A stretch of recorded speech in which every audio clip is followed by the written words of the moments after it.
Hello everyone, my name is Paul. Welcome back to the New News. I hope that everyone's having a fantastic day. I hope that you, your family, and your friends are safe. And if not, I do hope that you find that safety and security in the very near future.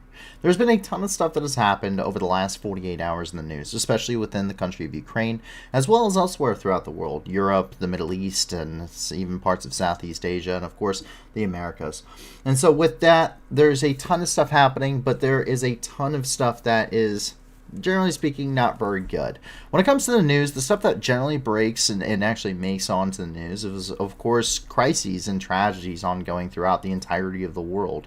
And luckily here at the New News, the whole point of this project is not just to inform you as an individual on what's happening in the world around you in an intellectual way, but also to give you an opportunity to give back to the people directly affected by the crises that we talk about, whether that be the war in Ukraine, whether that be ongoing issues there in, say, the Horn of Africa, where there's the worst drought in the last 40 years. There's been ongoing wars and conflicts that has caused grave food insecurities in these regions, where that's recovery from disasters.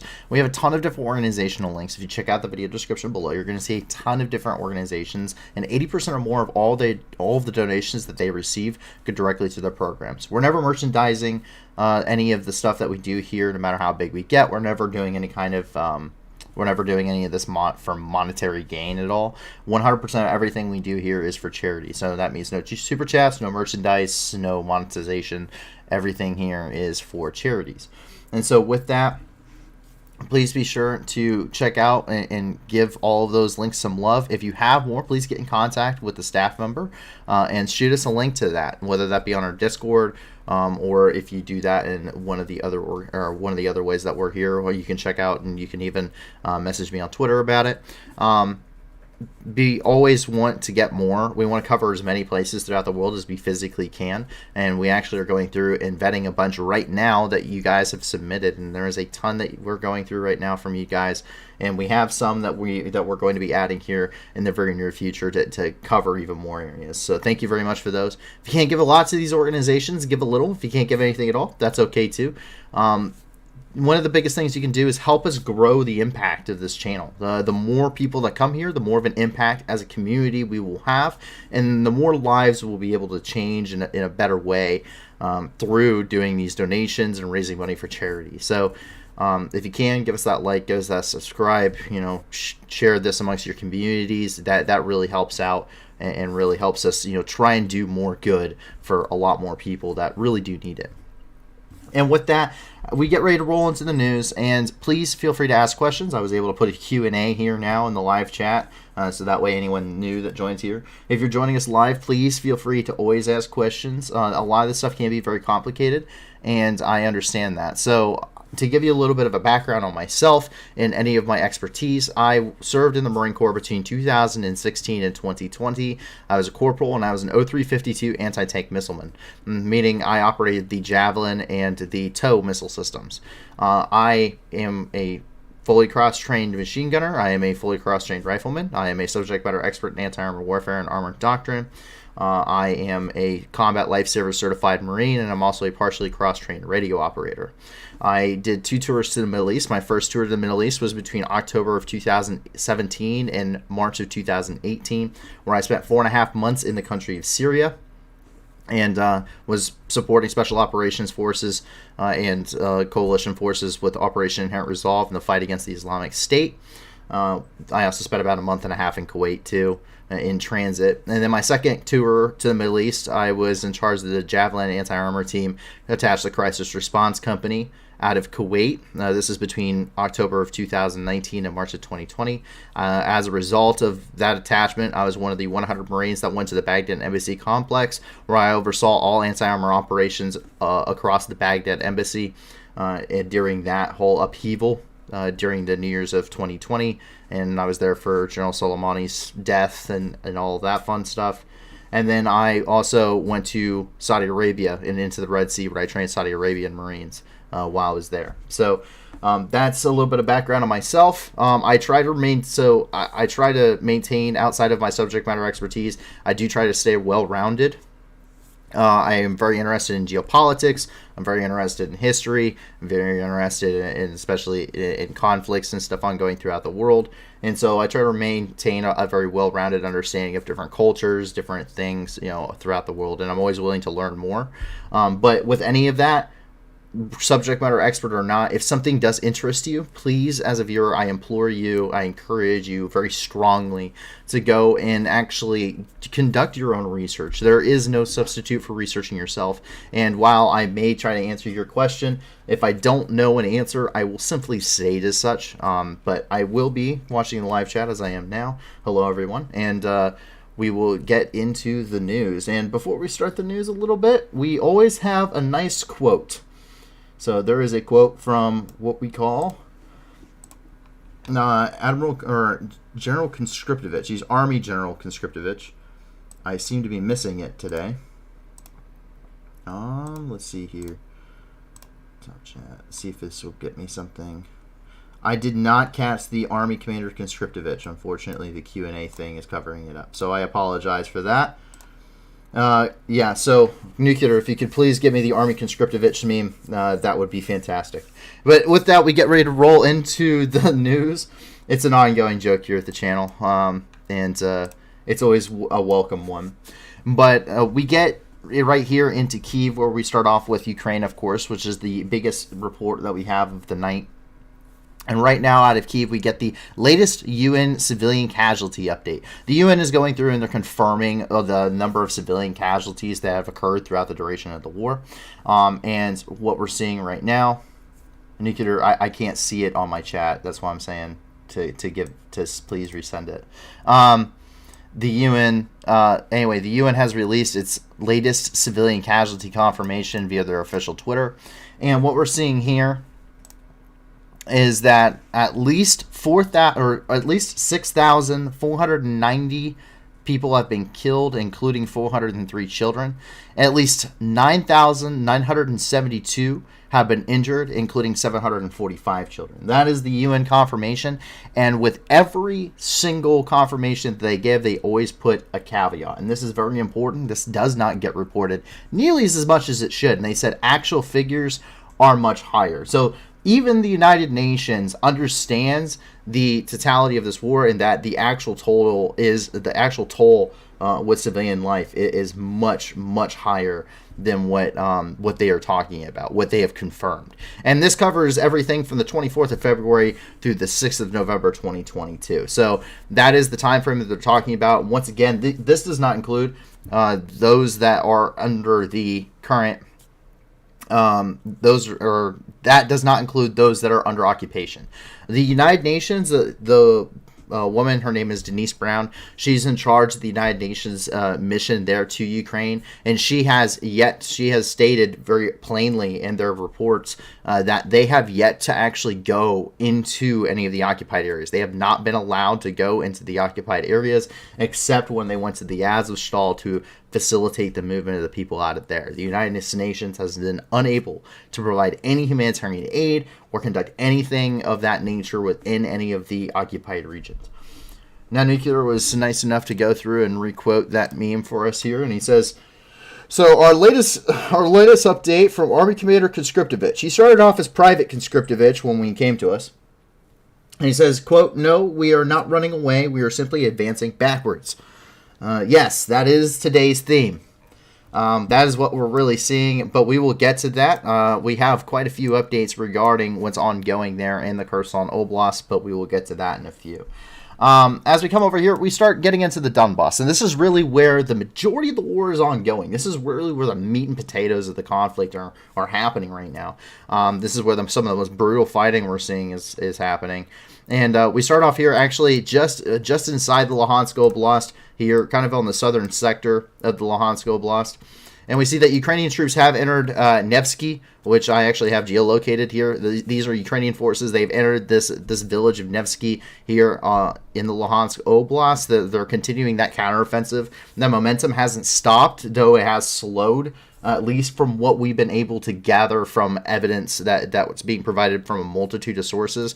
There just nearly is not as much emphasis on this region right now, and not nearly as much information coming out. which suggests that their momentum has not stopped, but it has slowed.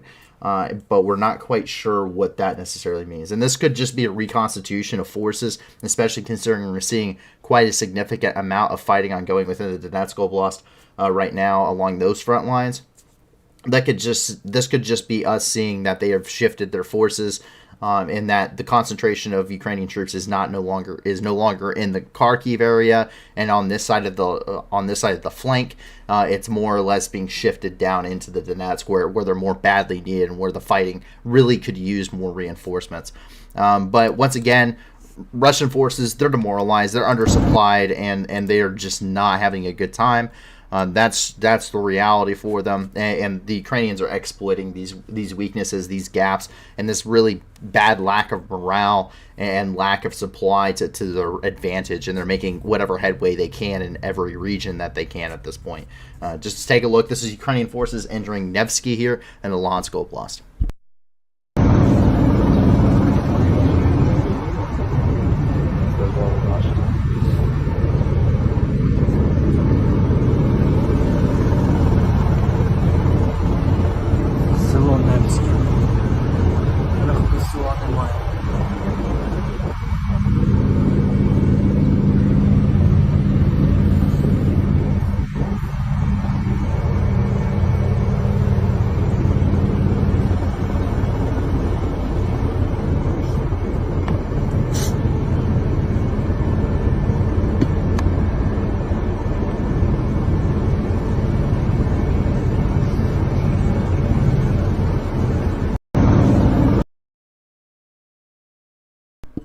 Arch Instinct just sent something regarding the Kherson Oblast. Thank you very much. I will get to that when we get to that region, but thank you for that. It's really awesome as a lot of people in this community have a lot of ties with people or have friendships and stuff, which has been amazing with people in Ukraine. And I've had the wonderful ability to have been able to actually like talk with a lot of people from Russia, from Ukraine, especially since the beginning of this war has happened, and get a lot of sides and a lot of viewpoints, and talk to people that have been like actually affected there on the ground, or their families are affected. One of our staff members is actually from Ukraine, and their family was from Mariupol, so it's pretty, and they were there during the event, and that, you know, that opportunity to hear firsthand and hear directly from these sources has been pretty awesome. It really has. So thank you very much for everyone in the community who contributes to this, because you guys really make this what it is. And it's been an awesome journey so far. And as we come down here, we start to get into the Donetsk Oblast. Like I was saying, we've seen a significant uptick in combat and kinetic activity here within this area, within this region, this segment of the line. Bakhmut, of course, has been under very, very heavy fighting. And what we're seeing right now is, I don't know if it's a one-off event or if it's the fact that maybe they finally got resupplies to these artillery batteries, but we're seeing a lot of shelling. A lot of shelling has resumed in a lot of different locations throughout the entirety of the Donetsk Oblast. We're seeing much more significant fighting in other regions that we haven't before. We saw some down here. This would have been Monday that we reported. We're seeing a lot more fighting down here to the south of the city of Donetsk. We're, of course, still seeing very bitter fighting here up in Bakhmut, Soledar, all this area right here. And of course, that press is they're still pushing towards Kreminna and over towards Severodonetsk and Lysychansk. We're still seeing Ukrainian forces pushing up there into the north, so they are taking they're on the offensive in that region. Everything else seems to be relatively on the defensive for Ukrainians everywhere else in the Donetsk. But we come over here to Kramatorsk. Kramatorsk is a very strategically important city. Kramatorsk has a very major rail line. You may remember several months ago when Russia actually used Tochka-U missiles against the railhead here in Kramatorsk, and it ended up killing 52 civilians that were awaiting evacuation there on the platform. This is relatively early in the Donbass campaign when this occurred. But that railhead, it does certainly serve a military purpose. I mean, that is the main way that both sides are moving large amounts of heavy equipment and supplies. Kramatorsk, since Donetsk itself as the city is under Russian occupation and has been for some time, Kramatorsk serves as the de facto head of the government within this region.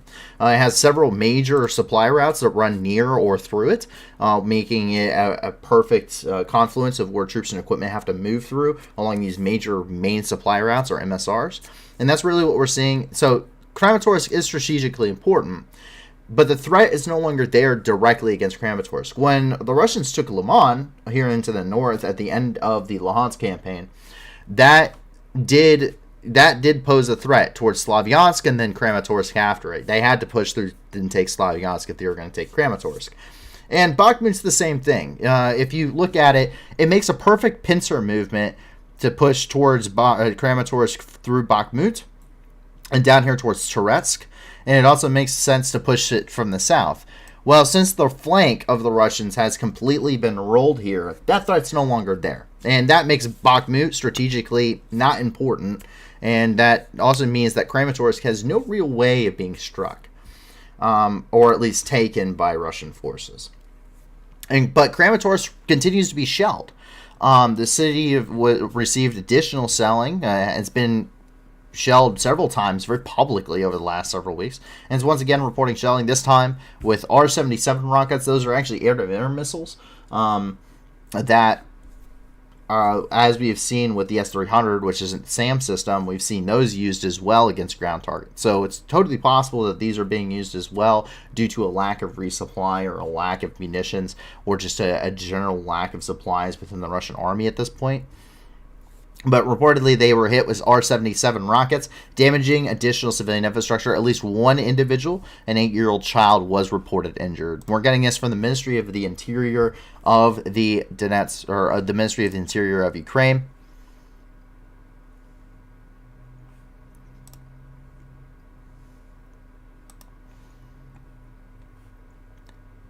And that is immediately followed up by Pavlo Korolenko. Pavlo Korolenko is the head of the Donetsk Regional Military Administration. So he is in charge of this entire region, and he does go to all of these sites, and he does take firsthand pictures to be able to share. And with every single thing he does, he says, it's civilians should leave the area, especially families and children. Every single post he has, he's showing all this destruction. He's saying, please leave. Like, if you haven't left yet, just leave. Please, because the Russians are doing scorched tactics. They are leveling cities.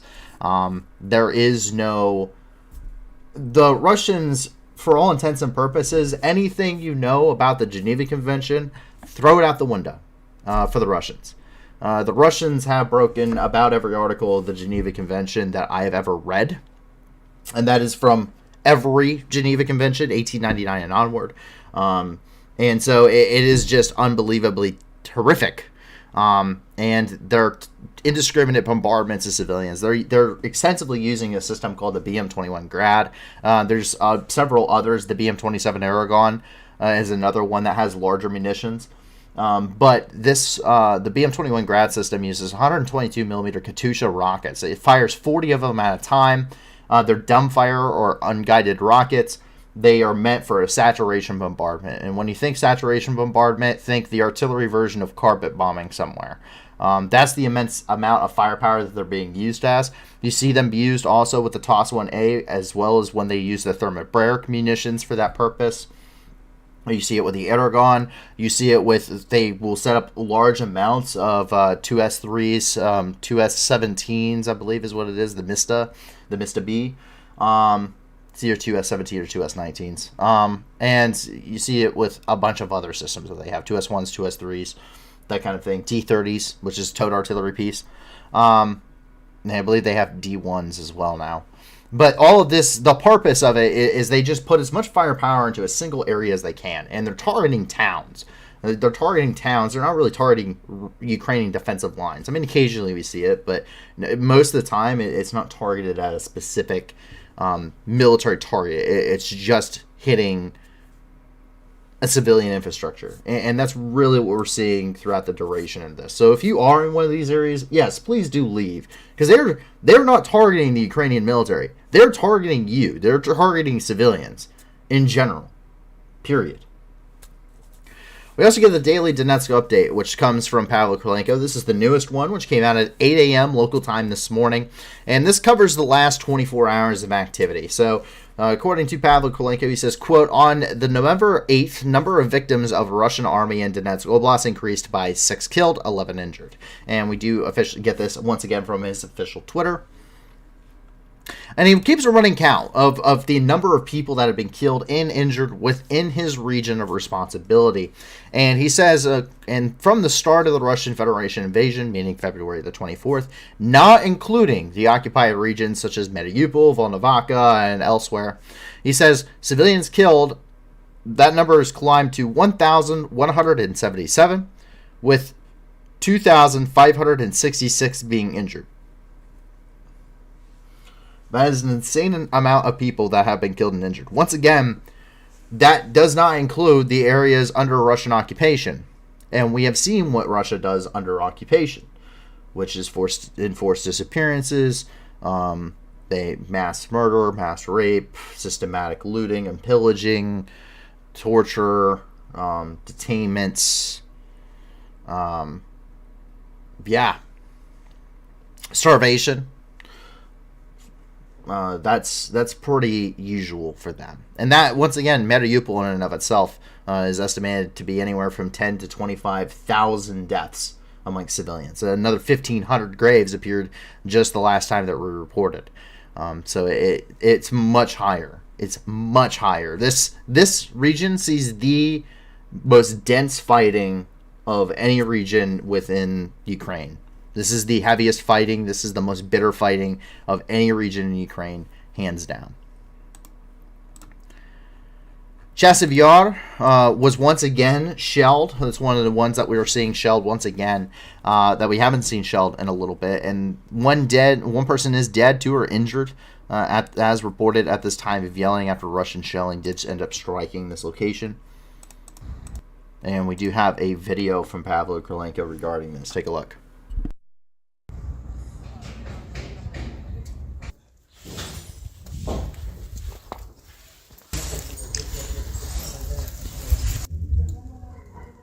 Вчора ввечері був прильот. На територію не дитячого садочка, але пошкоджено майже все. Постраждалих немає, знаходилися всі цілі.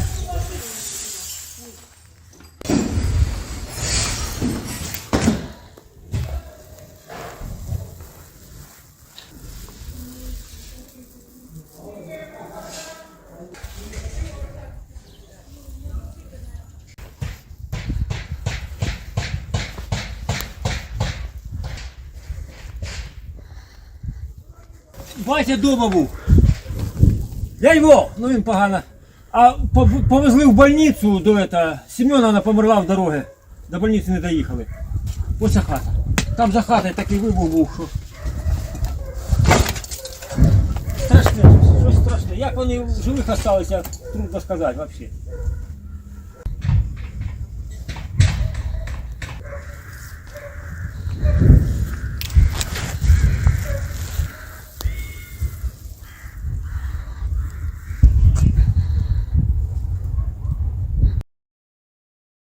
Once again, that video is coming out of Chasiv Yar, where 1 person was killed and 2 were injured. And they completely annihilated some homes. I mean, completely annihilated some homes. Jump over here into Bakhmut, where the fighting does continue, mostly by Ukrainian forces and by the Russian Wagner Group. Wagner Group is a Russian mercenary organization, or private military corporation, PMC, and they were founded in 2014 by a man who's nicknamed Putin's Chef. He gets very lucrative contracts to cater Putin's personal parties, Russian government parties, as well as the Russian military. And his name is Yevgeny Prigozhin. Yevgeny Prigozhin runs the Wagner Group. They are operating worldwide. They're operating in Ukraine very heavily. They're operating in Syria. They also operate in places where, in say Africa, where they want plausible deniability. They are an extension of the Russian military arm. They're there for the sole purpose of plausible deniability and being able to take direct military action against something or do military things. They can't have guys that are wearing the country's flag and representing the country in an official capacity doing. For instance, in 2018, February the 7th of 2018, that night, Russian forces, about 300 of them from the Wagner Group, in fact, it was more, about 1,800 troops in total, as well as a multitude of armored vehicles, attacked a U.S. outpost in a place called Kherson in the Conoco gas fields there in Syria, right there on the Euphrates River. They crossed the Euphrates River, which is the deconfliction line, and when the hotline was rung, we did call the Russians on the hotline. They said, nope, we do not have any Russian military forces in this region, and we bombed them for 3.5 hours continually, killing and wounding over 300 Russian mercenaries, as well as about 100 pro-Assad fighters. So that incident took place back in 2018. So that's their usage. They're an extendable tool to use as direct action where they can't use their proper military forces. So they can say, nope, not us. They're on their own. They're private military guys. They're mercenaries, and then they can be discarded as such. That is who is fighting here. That is primarily who is fighting here. There are regular Russian troops. The Wagner Group in Ukraine is being used to subsidize the manpower, or the lack thereof, of the Russian army, which has taken absolutely horrendous losses. And at this point, the Wagner Group is known to actually be recruiting out of prisons, murder, rape, all of this. They can, if they do 6 months inside of Ukraine, they receive freedom, and we've even seen them receive commendations. So that is who is fighting here. They're fighting most of the especially bitter fighting, from my understanding of the situation on the ground, from what we've been seeing. The most bitter fighting in the Bakhmut area is up here in Bakhmutsky and up in Soledar, where we do know that there are Russian forces inside the cities themselves. Russian forces were pushed back out of Bakhmut itself. They were on the outskirts of the city, and in the outskirts of the city, they have been pushed out, and they are now fighting in open fields and in trench warfare again here on the outskirts of Bakhmut. But the fighting is very bitter.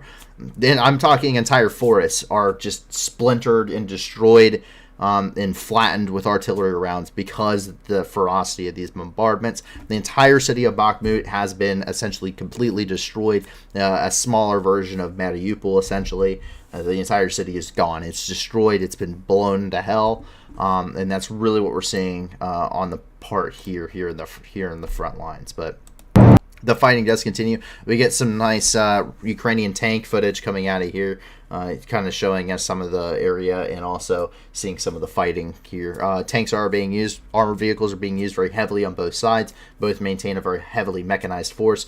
And in fact, there are unconfirmed reports right now and unconfirmed assessments that due to battlefield losses and attrition rates, that the Ukrainians are actually fielding more serviceable armored vehicles than the Russian forces are in the front lines right now. Once again, that's not confirmable, but it is something that I have been hearing on and off regarding the troop numbers and equipment here on the front lines at this point in the war. Anyway, take a look.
Army Commander Conscriptovich says there are no Ukrainian tanks inside Baghdad. That is true. That is true. It's about the only accurate thing Army Commander Conscriptovich has said this entire time. Bookham40 asked, is the blue on the barrel something or just an ID thing? That is an ID thing. So there are things that you'll see on a tank barrel. They're called kill rings, and I've seen them sporadically throughout the war. It's not a very big common practice. It was much more of a common practice during World War II. Where that was just how tank crews were denominating enemy vehicle kills. Smaller rings being 1 kill, larger rings being about 5 to 10, depending on who you asked. It's not really something that's standardized, and it's not really something we see heavily, but both sides are using pretty much the same armored vehicles. And a lot of time, Ukraine is actually using stuff that they've captured from the Russians. So they're fielding basically the exact same equipment. And as a result, that makes things very, very difficult. It makes it very, very difficult for these armored vehicles to identify if it's friend or foe. So you have to make identifiers, and Ukraine does this because they use very similar equipment to the Russians for everything. You see it with how they're IDing their troops. So they're using yellow and blue armbands and head. And they put red, blue, or yellow tape on their helmets and stuff like that. And you see it being done here. You also see crosses being put on their vehicles to identify it as friend or foe. With a lot of this, but this was very well documented when during the Kharkiv counteroffensive. That was how they were able to ID their vehicles as being friendly vehicles as opposed to enemy vehicles. It's just an identification thing, so that way you can see on the battlefield, well, okay, what color is the bore evacuator, which is what they painted. What color is the bore evacuator on the tank? It's blue. Okay, it's one of ours. And so it's a quick identifying mark. The Russians don't do this, and as a result, they know, okay, that doesn't have any paint on it, so that's an enemy tank, and they can shoot it. Bookham says the barrel raises to reload. Does it automatically go back to the last elevation? Yes. So it does, in general, go back to the same elevation. Tank guns, especially the Russians, it's questionable how accurate they are when it comes to their actual systems, internal systems for maintaining the barrel on target, because they have a gyroscopic. They should have a gyroscopic sight, which is what most modern tanks have. But that gyroscopic sight allows them to stay on target relatively on the move, and it also allows it to return directly to the elevation it's supposed to have. The tanks, the T-90 tank and T-72 and onward actually have what's called an auto loader. It's an auto loading carousel. And this means that about half the ammunition that the tank actually carries is stowed at the bottom of the turret and is ready to go. And this auto loader can fire up to 8 rounds a minute. The point of it was, when these tanks were designed, one of the reasons they have a low profile, well-sloped armor and an auto turret is they can field more tanks with less crew, and they have a higher fire, and they're supposed to have a higher rate of fire to engage American tanks. Because when these tanks were designed, when this theory came into practice, the biggest threat on the battlefield to a tank was another tank. And American tanks and NATO tanks in general have a very similar characteristic of most of them have a pretty high profile for what they are. Russian tanks, knowing that they would be fighting on the Eastern Front, they would be fighting on the Eastern European or European plains, that they would be in a very open terrain. And so having a well-sloped armor, as well as their armor composition, which is how the armor is made, and what it's made of, that meant that they could have the highest deflection angle and therefore also the thickest armor possible for the material and the amount of material used to maximize survivability of the tank. But also it meant that the slower profile makes it a smaller target to actually shoot at, but they can field more of them because they need less crew to field each one. These have 3 crew. American tanks, like the M1 Abrams, have 4, except for the Abrams X.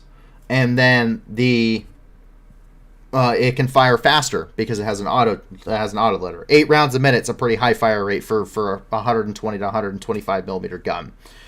Even though they have about the same, the 125 millimeter gun for the Russians does not really mean a whole lot. It's because the Russians having the 125 millimeter gun doesn't do anything. Because really all it does is, the Russians had an issue with the 120 millimeter and 150 millimeter guns of getting to the same velocity of their rounds that American tanks and NATO tanks could get with 120 millimeter, and the only way that they could efficiently provide an increased velocity to each round was to increase it by 5 millimeter. They just simply couldn't tool accurately enough. They couldn't produce a 120 millimeter gun accurately, or that has the specifications that they wanted. So they had to up chamber to 125, but it has about the same velocity. The gun for a Russian tank with a 125 millimeter gun, like the T90 and T80s,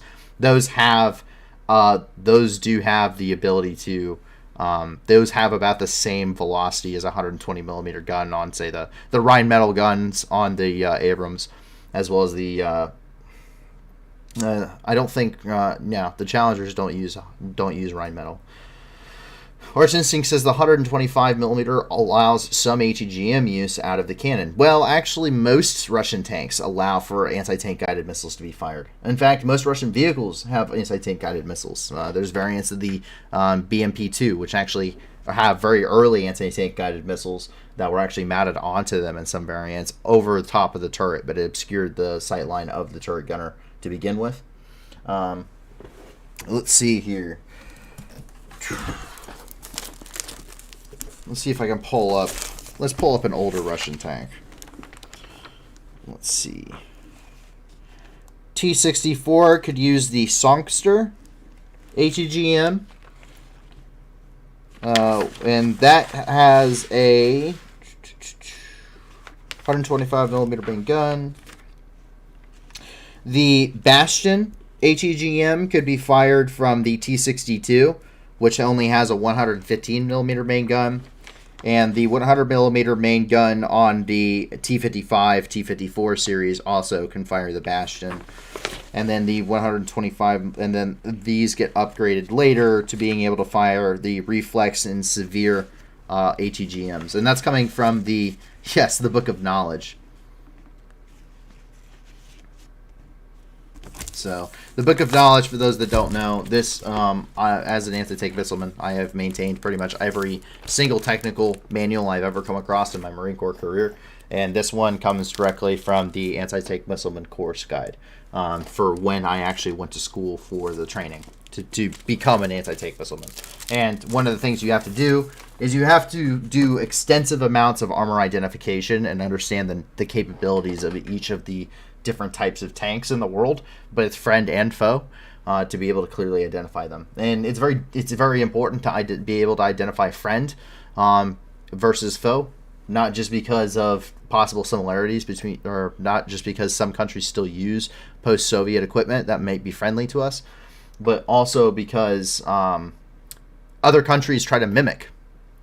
So the Zulfikar 3, which is an Iranian-built tank, is purposely built to look like an Abrams, just because it's one of the things they want is, in a tank-on-tank battle, usually whoever wins is whoever fires first. And that statistically is whoever wins a tank engagement, is whoever fires first. And the Zulfikar 3 is purposely designed to look like an Abrams tank, because it means that the gunner, whoever is IDing that tank, would have to second guess, which would give that extra second or half second or whatever it is to allow for the Iranian tank to engage first, theoretically.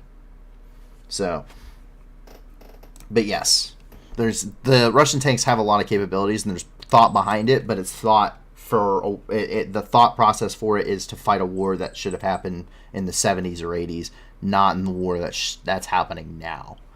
And their doctrine really doesn't allow for it to properly work anyway. Their doctrine is absolutely horrendous in Russia, and I don't understand how they haven't done anything to fix it, but I'm not going to tell them how to fix it. So we come over here just to the north of Donetsk, or we come over here. This is in Yasia Nuvada, which is just to the north of Donetsk. It's one of the suburbs. And there was a fire in an electrical substation. And it was a pretty major fire. It billowed black smoke. You could see it from miles and kilometers around. And it's unclear if there were any casualties, or if this was a strike, or if this was just some kind of an accident. We're pretty sure it's a strike against this substation, but nothing's very clear, and there's not a whole lot of other information coming out. But we do have some of the footage coming out of here. Take a look. So this is the large electrical substation on fire just to the north of Donetsk.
And so we take a look here. There's a nice good photo of it there for you.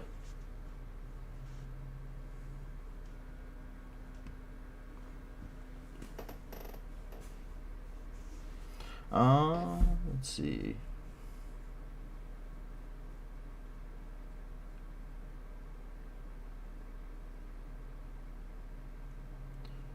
So someone asked me something. Okay. So we got a question in. Why weren't the STRV-122s possible for Ukraine? So the for those that don't know, it's called the, I'm going to try and pronounce this, the Stridsvand 122. The Stridsvand 122 is a Leopard 2A5, but it's has upgrades to it that's purposely done by, I want to say, Finland, or sorry, Sweden. It's Swedish. And the reason why you can't give Ukraine these tanks is because it's a Leopard 2A5. At anything, so Germany, even if it's secondary, even if you sold it to another country, right? Like Germany sold Leopard 2A5s for these upgrades for the STVR 122, and they shipped these things to Sweden. But because it's a German-made defense product, even the parts, if it even just has the engine in it, Germany has to give the approval for them to be sent to Ukraine.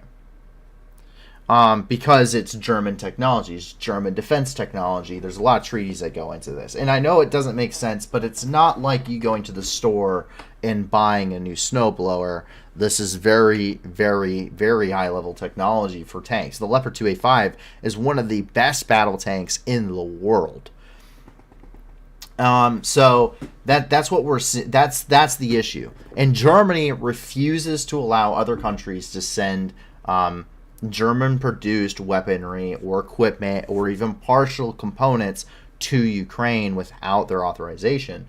And so they cannot send those tanks because just like Germany won't free the Leopards, Germany won't let anyone else free the Leopards either.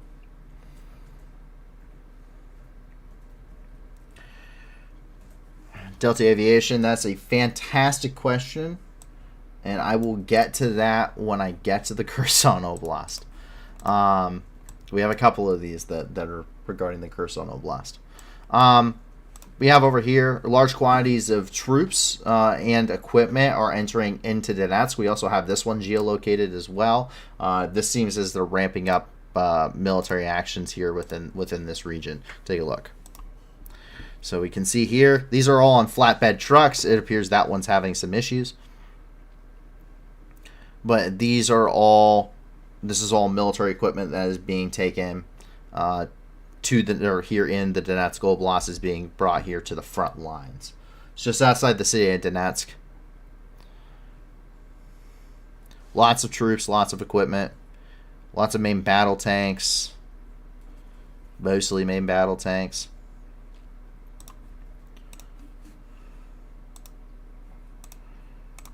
We see even more here as well.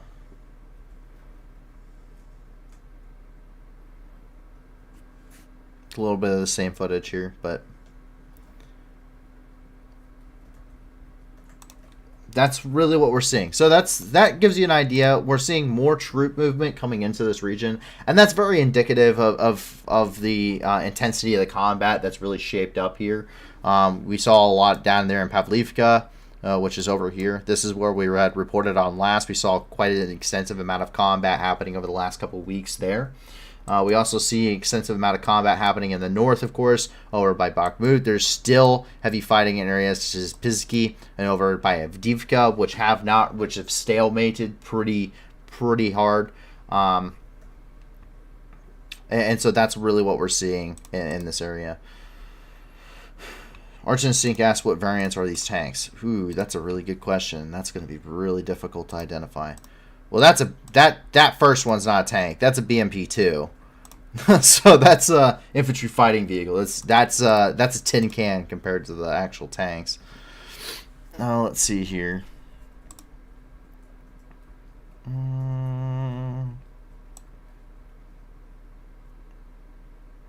That's an armored recovery. That's not a tank. That's an armored recovery vehicle. But that's going to be required for their tanks.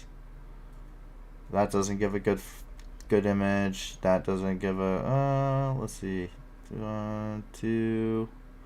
So I don't screw this up.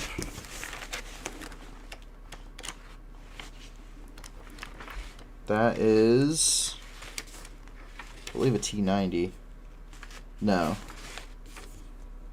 that is a T80. So this one right here, and I'm gonna guess and say this is probably the same thing too. 2.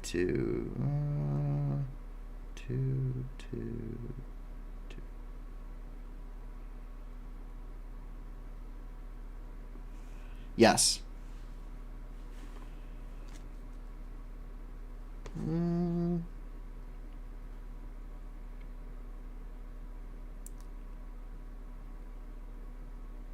So this, I believe, is a T90. This one right here, I believe, is a T90. Because it has very evenly spaced rose wheels. This one, you can see there's a breakup between, you can see very clearly there's a section of 2, there's a section of 2, there's a section of 2. That's a T80. This has the same road wheel setup, sections of 2. That's T80. That's an infantry vehicle. That's a Izil. That's T80. There you go. You can get a really good picture. You can see 2. You can see it 2 space 2 space. That's a T80. And you can also see this right here. This is called snorkeling gear.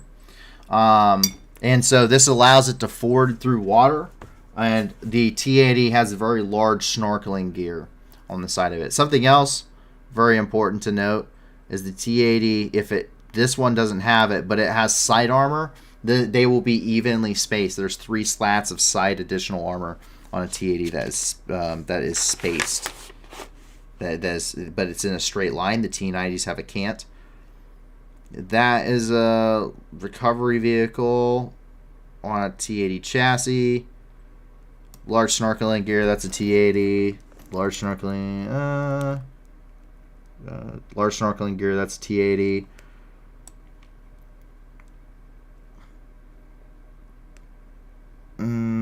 Looks like additional recovery vehicles or command vehicles here in the front. I don't know what these are. And same thing here. That one... Well, I mean, it has snorkeling gear on it. I think that might just be a T80 with the snorkeling gear. Well... If I'm not mistaken, the T80 snorkeling gear can actually fold. You know, I don't know. That one's kind of weird. But that's not a tank. It doesn't. I'm not seeing the 4 gun on it. But anyway, there you go. That is the armor identification for you. For anyone that actually cares. Oh, shit, they're still bringing in reserve T80s. I thought they'd ran out of them already. No, they have not. But they did have to fix a lot of them. A lot of them. Because they are in total disrepair. Over here, HIMARS arrived. And there's a possible HIMARS arrivals there in Donetsk tonight.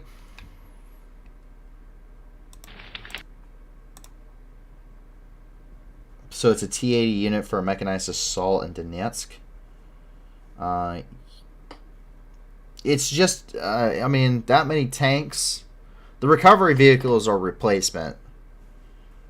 They don't have that many recovery vehicles in one place usually. But that is saying if they are recovery vehicles. But that is about a BTG's worth. You have about, like, actual tanks to field right there. You have a tank company. Yeah. You have just under a tank company. You have technically 2 platoons. Or just under 2 platoons. Because a Russian tank platoon is 3 tanks. You have the lead tank, and then you have 2 additional. Whereas American tank platoons are 4 tanks. They run on 3 tank platoons. And it's meant to give them more flexibility in the battlefield, but they don't operate independently like that. So you have just under you have about 5 actual tanks there, like combat vehicles, plus a BMP-2 for support, and that's just what we see in the video. There's probably a lot more, but that indicates to me those are probably replacements and not necessarily being fielded as a BTG. But you normally going to see about a tank company's worth of troops in a BTG. Have actual main battle tanks. Most of the other stuff they field is going to be BMPs, BMDs, infantry support vehicles, and infantry fighting vehicles, and armored personnel carriers, as well as gases and a lot of just logistical vehicles. But anyway, here's the supposed HIMARS strike in Donetsk. We don't know for sure yet.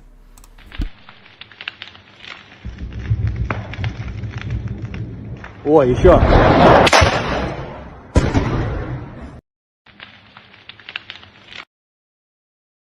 Once again, don't put your fancy ammunition depots downtown. Ой-ой-ой.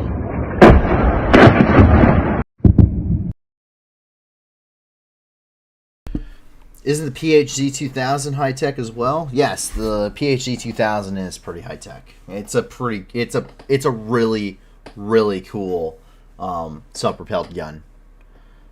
It's a pretty cool self-propelled gun. I've seen a lot of videos of it. I've never seen one in person, but I've seen a lot of videos of it. I've seen M109 Paladins in person, and those are pretty cool. And those are older than the PHZ 2000 is. But yes, the PHZ 2000 is pretty awesome.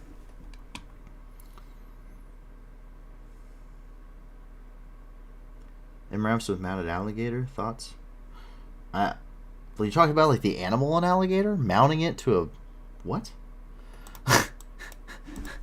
What?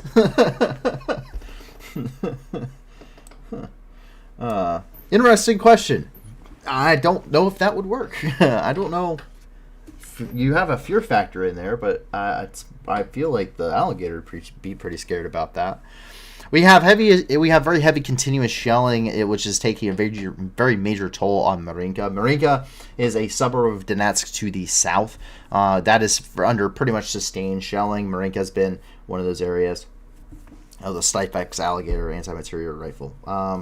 You just mount a 50 cal on it, man. But anyway, the forces here, it's pretty much continuous shelling once again, absolutely destroying these villages. Вторник, 8 ноября. О, блядь. Марьянка. Донецкая область. Я ебу, смотри, что сделала с городом. Тупо разъебали. Пидоры, сука. А тут еще, блядь, люди жили. Птичка. Птичка, птичка. Ебать. Пизда. Тупо пизда. That is the situation there in Marinka. And to actually answer your question there, Monster Great asks, MRAPs with mounted alligator thoughts. And he's talking about the Snipex Alligator, which is an anti-material rifle. Why wouldn't you just put a Modus on it? The M2. The M2 HB, because the M2A1's trash. And I don't know why. I don't know who in their right mind in the command process thought we should send M2A1s to Ukraine, but we did. And whoever did that needs to be fired. But the M2HB, putting the M2 heavy barrel onto there, yeah, 100%. I mean, you don't need a Snipex Alligator if you have an M2, the M2HB. You really don't. Why would you put a sniper rifle on a vehicle when you could have a heavy machine gun that does the same job? One of the longest kills in history was made with a 50 caliber sniper rifle, or with a 50 caliber machine gun in Vietnam. Gunny Hathcock.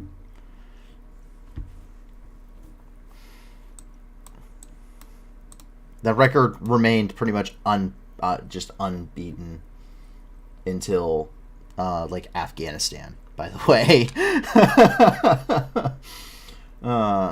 By Wally, actually, I think is who beat it. I think Wally, the sniper who's in Ukraine, I'm pretty sure he's the one that has like the longest confirmed kill in history at like 2.5 miles with a 50 caliber sniper rifle.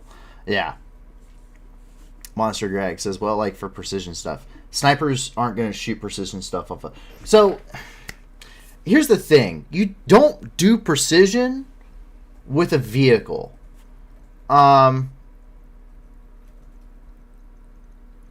No, it's not through the scope shot. The through the scope shot was with a Remington 700, I think. But you don't do precision shooting off of a vehicle unless you're doing it off like the hood while it's stationary. The thing is that vehicles inherently, like, they move, and even shooting a machine gun. Shooting a machine gun is very difficult. It's almost impossible while moving to get accuracy on target. But shooting, even when not moving, can be very difficult from a turret. Because the turrets like to break, and so they like to not lock down. And so you have to have someone hold the turret, or you hold it yourself, or whatever. It's very difficult. It's very finicky. And it's not made for precision. It's really not. It's made for laying down the hate and discontent with a high rate of fire. And to put something like a precision weapon onto a turret for like an MRAP or something really doesn't do it any good. It doesn't have a good purpose. A sniper team would be much better to employ out the back of it and set up in a position that best gives them cover, concealment, whatever they need in a perfect line of shot. Whereas an MRAP is just a really big target, not a stable platform for the shot, and it really just doesn't. And with a sniper rifle, you have to have a good, clean angle of fire, and I feel like some turrets, especially MRAP turrets, where they have the pretty much an almost completely enclosed canopy on it, it just doesn't allow for the flexibility. And if you do get into a gunfight, you don't have that rate of fire that you really need. That vehicle should have, and that's really what it's there to provide. Is infantry is supposed to provide suppression, suppressive fires, and be able to set up support by fires with vehicles and so the dismounts can go through and maneuver and do their job while the vehicles establish the base of fire. So that's really like mounted like convoy operations. Is the vehicles will establish the base of fire and the support by fire to allow the dismounts that come out to leave out of the vehicle to then maneuver and close with the enemy and kill them. That's really the point, is to provide suppression. That's one of the many things that you can do, but a sniper rifle just doesn't make any sense there. For some reason, my men keep telling me about some man scaring our soldiers to death while riding an alligator. Army Commander Konstruktovich. There are different types of birthdays in Ukraine, by the way. Charlton Brook, welcome back. There are many different types of birthdays here in Ukraine, and it's because whenever you have a very close call, Ukrainians consider it a new birthday.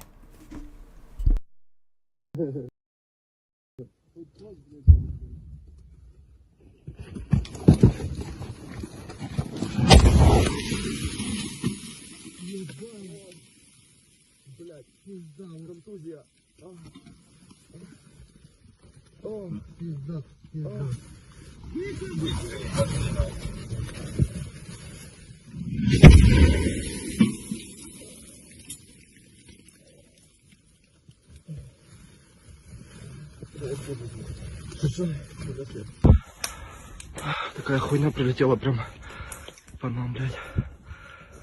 Погнали. Yeah. That's why you have a new birthday.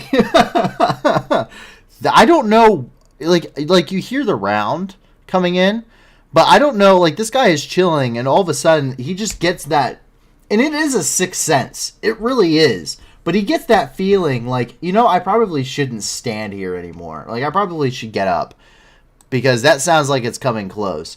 And he dives in here, and not a second too soon does that thing land right where he was sitting. I mean, you can see where the blast it hit. So he is sitting right here. The blast happens right next to him. Like that's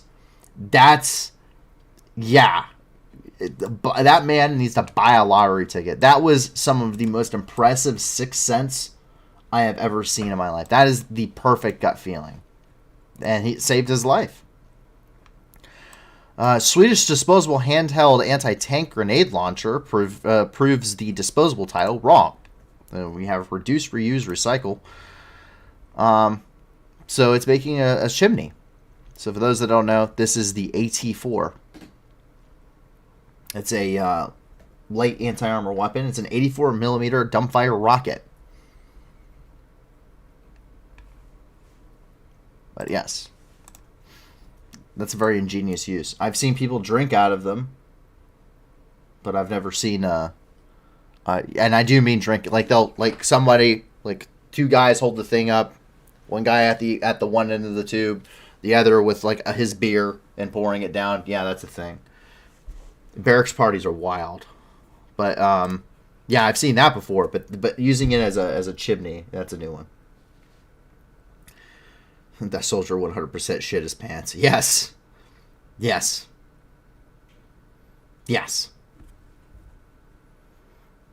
Anyway, the mural in Mariupol, the mural of Milana was removed by the occupational forces.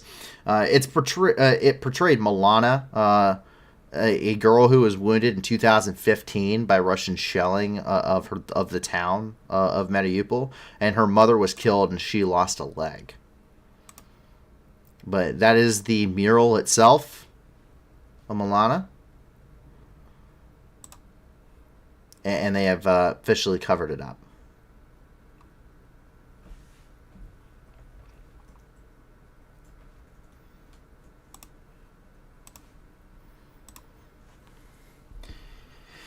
Charlton Brooks says, I remember reading years ago that war evolves men to be psychic. No, not really. But you get... I don't know. It's weird. You get this really, like, you get this sense of, something's kind of weird. Like, something's kind of off. And sometimes you're wrong. Like, I had that feeling several times where I was like, something's weird. Something's off. Like, it doesn't make any sense. Like, it's really quiet. And sometimes there's wrong, and there was nothing wrong, and my spider senses were tingling for no reason. And sometimes I would be wrong, I'd be right, or someone else would be right, and then we'd hear a drone, and we'd hear a quadcopter or something, and so we'd take our laser on our pack, and we'd burn everything burn the camera out of the little quadcopter ISIS was flying around. Because, sometimes you're right, sometimes you're not. It's just kind of weird. But I don't know if it's psychic, but but that only comes with experience. Being there, it only comes with experience. There's something about it, but attention to detail is everything, and that's the important part. The attention to detail is extremely important. I remember one of the things I hated the most about my seniors was when I was brand new to the fleet, is field day. Field day always sucked. And my seniors, a lot of them, I was getting out, I was coming in right as like my grand seniors, the guys who had been, who their boots were my seniors, right?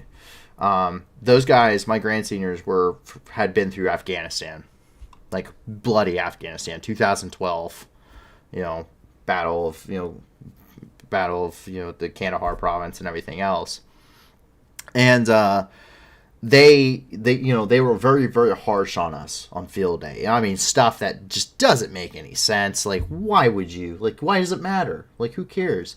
And I finally got fed up with it one day, and I was getting pretty upset. And one of my seniors, who was a little bit more cool-headed, he's really cool-headed. He really was more of a mentor. He brought me aside and he says, when you see that IED. That's when this will make sense, because IED, the copper wire, is super thin, and you're driving 35 miles an hour down the road. It's hard enough to see. It's hard enough to see when you're not, when you're walking, let alone when you're driving, right? And when we did mounted operations, it's very, it's attention to detail saves lives. It saves your life, and it's so important in a war zone. It's so important in a war zone. And I didn't realize it, and he's right. I didn't realize it until, I had done my first tour and I came back and I realized just how important it really was. And I tried to teach the same thing because it saves your life. It really does. So I think that's more of it. I think it's more of attention to detail and less about being a psychic. An S-300 battery was destroyed here in the Zaporizhia Oblast. A Russian S-300 battery was reportedly destroyed while in transit near the occupied village of Ilin within the Zaporizhia Oblast here. And you got some pretty good footage of it.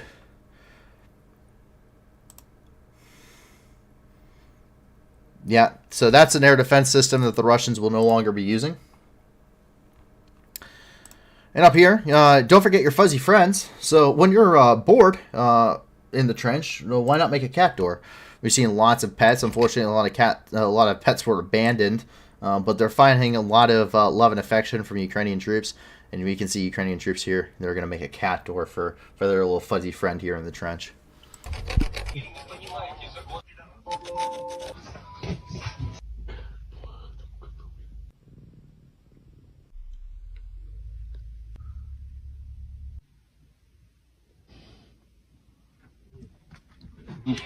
Решает.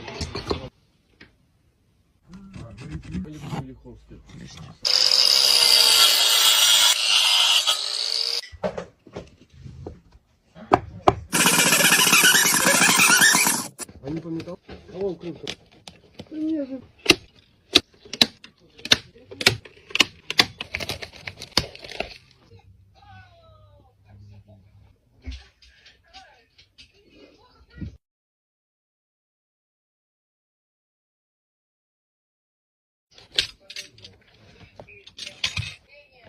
Так это есть.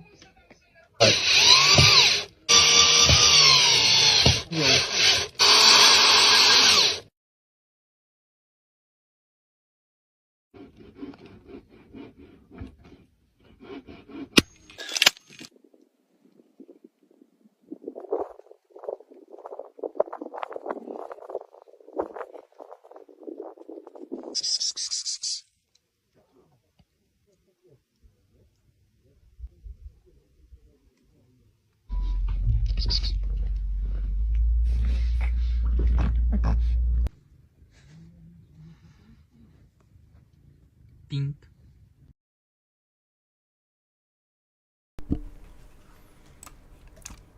Oh, come on. Why you gotta love it. Everyone loves fuzzy animals. And they are a big morale booster. We had a dog that we had. We found him as a stray. And he used to bark whenever, because we found out that there was a hole in the wire thanks to him.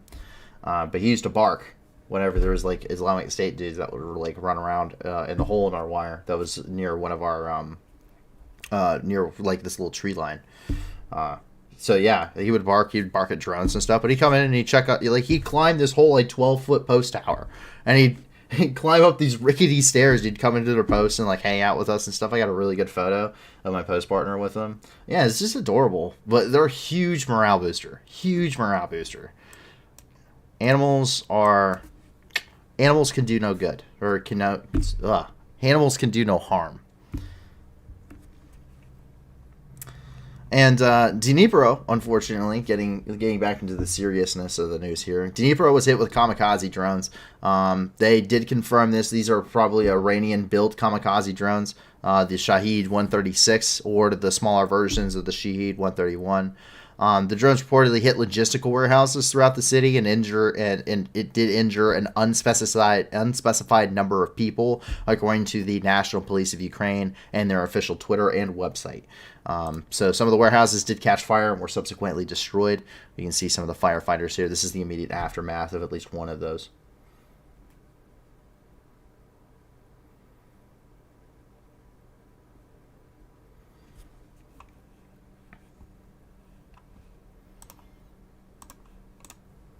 Monster Greg says, you mentioned something, nature's ever-present background, din, it being surreal in combat. Maybe this could be a subconscious clue or sixth sense for closely incoming shells as the sounds will change. Kind of. That's not exactly what I'm saying. I mean, it is kind of, but it's not. Incoming shells are, there's a really good saying, and it goes back to World War One. And they said it's the one you don't hear that'll kill you, and I think that's true, for the most part. But shells really, that's the terrifying part about shelling. When we were in the Baghdad embassy after the protesters left, the Khatib Hezbollah guys would shell us pretty much on the nightly basis.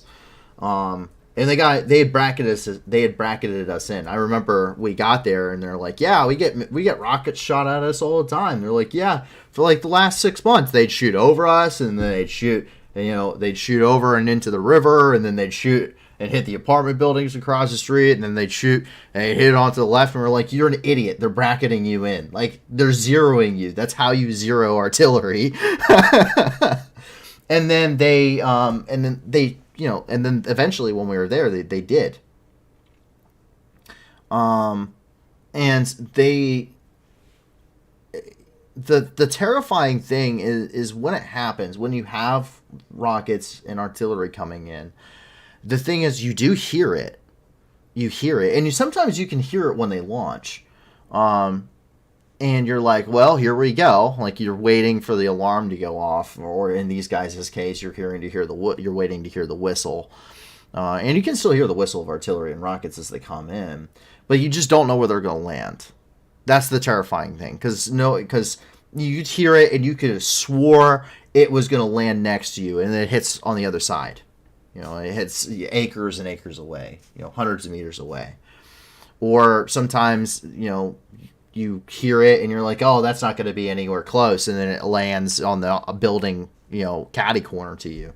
And, it hits the rooftop of it. And you're like, whoa, like just a little to, like just an inch to the left. And it would have, and in flight, and it would have killed us.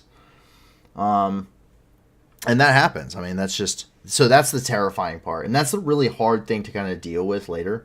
Is like, where is it going to land? And eventually, it gets to the point where you don't even get out of bed anymore, because you hear the artillery alarm or whatever. You hear the duck and cover or the incoming alarm, and you're just like, oh, here we go, and well, if it's my time, it's my time, and you just go back to sleep, because you just get accustomed to it, and there's no way to know.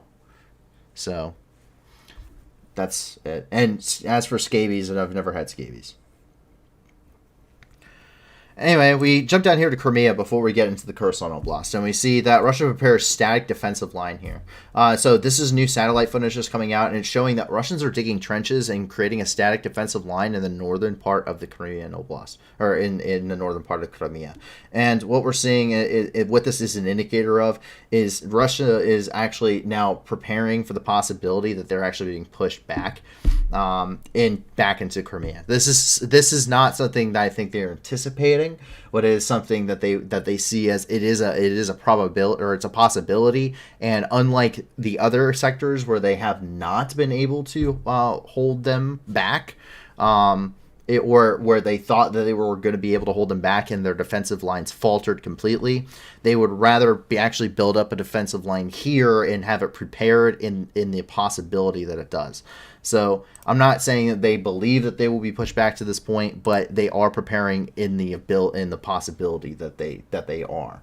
And we do see from satellite footage some Skywatch space applications.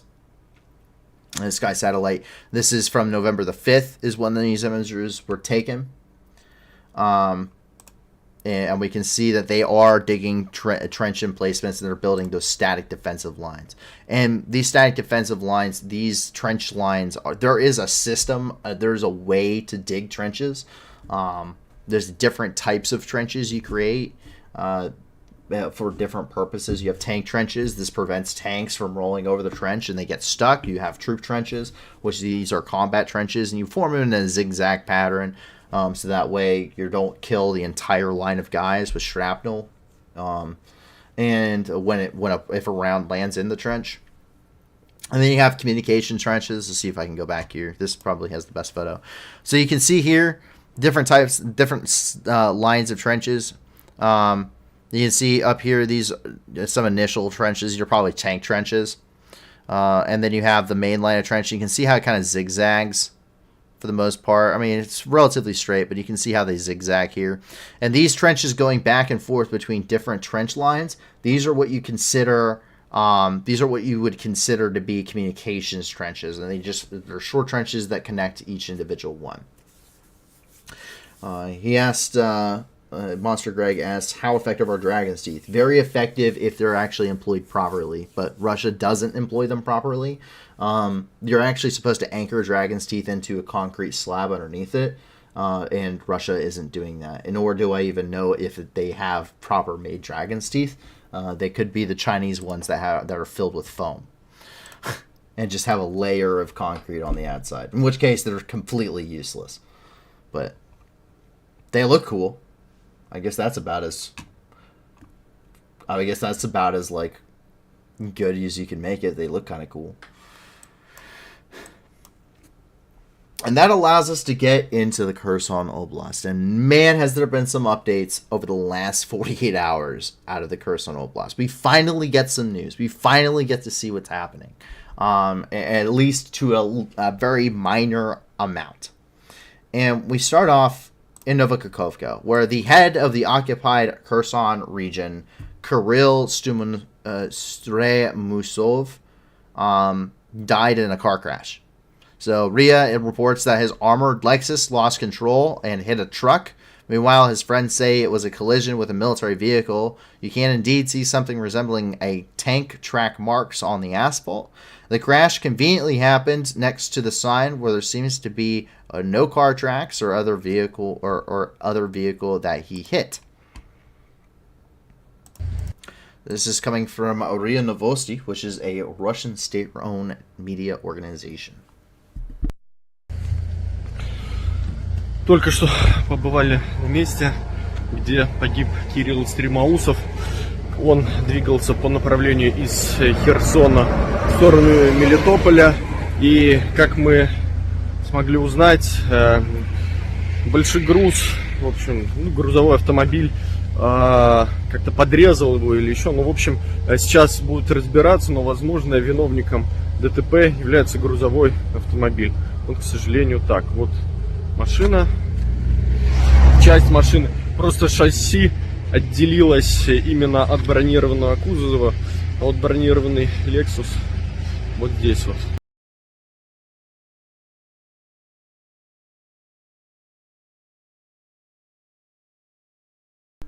So that's the armored capsule of the Lexus.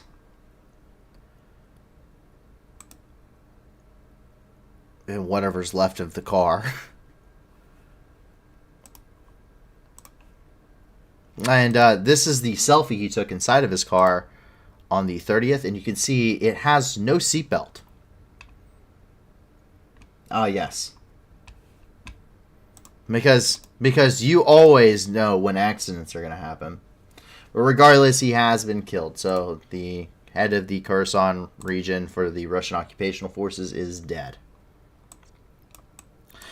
And we get into Jichani up here. Jichani, we do know, saw some fighting, and on this side of the river, we now see them crossing the river now, effectively naming it as officially liberated today, where there's been some pretty bitter fighting in this area, reportedly, for the last few weeks now, because Ukrainian troops are still actually fighting in this area. But this key village, the crossing here along the river, the TO 403 was officially captured, and there's quite a significant amount of destroyed Russian vehicles along this.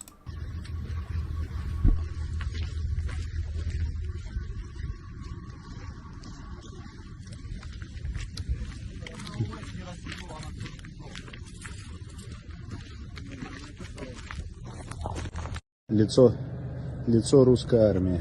Стиралка и БК. Готовилась на вывоз в сторону Херсона. Не успели.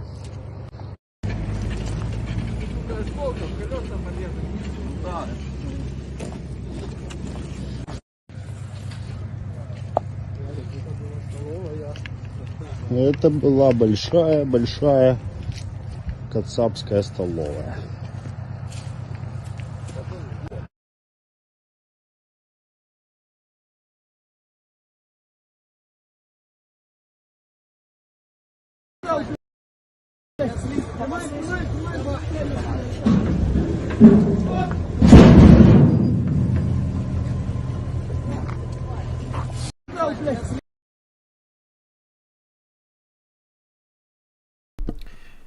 Bookham's 40 says always a washing machine.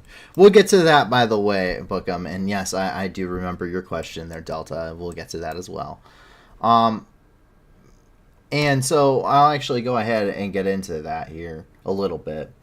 He said, so Russian Defense Minister Sergei Shoigu has officially given the order for all the Russian army to withdraw its troops from the western side of the Dnieper River and out of the Kherson region and from the city of Kherson.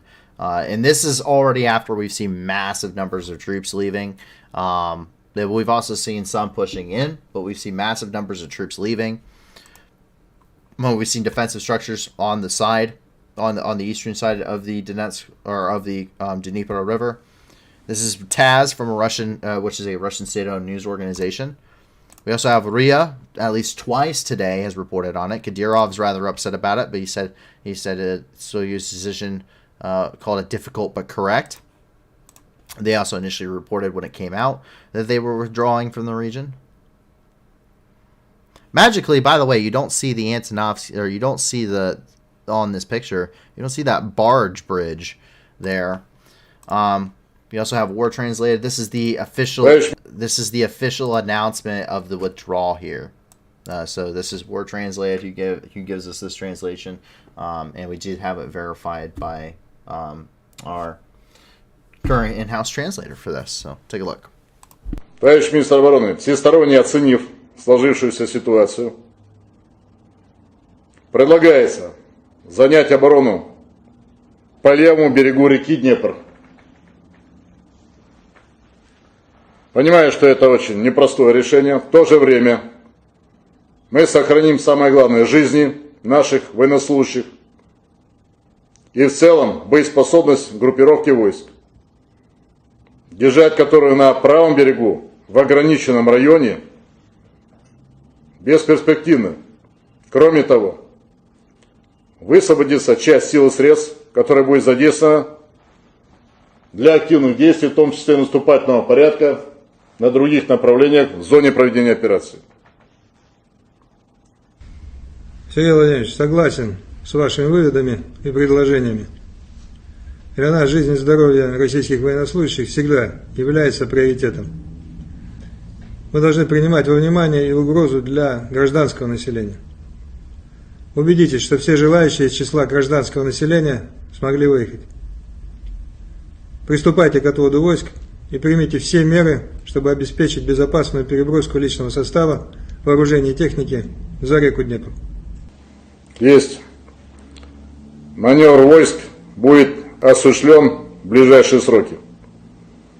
Соединение части займут подготовленные в инженерном отношении оборонительные рубежи и позиции на левом берегу реки Днепр.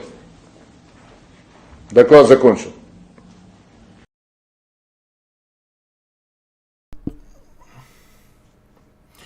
So, very much political theater. Very much political theater. It's very obvious, right? But that's not entirely the whole end of the story here. And we see... And what we see here is right here. What we're seeing is that this is the withdrawal of Russian troops. This is on the eastern part of the Dnieper River. This is Russian forces reportedly that were caught on tape leaving Kherson tonight. So we do know that they are on the move. That there has been withdrawals, and this is something we've seen for quite some time. We have seen a significant amount of troops that were leaving this region, and we continue to see that, and I think that is only going to progress. So we do see Russian troops leaving. Take a look.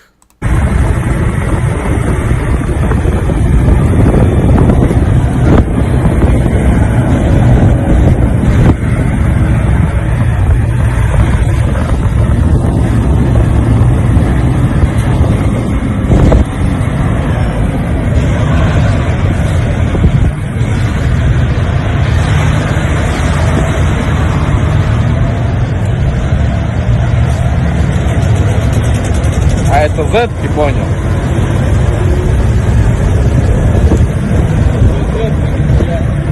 Чисто Z-ки, да?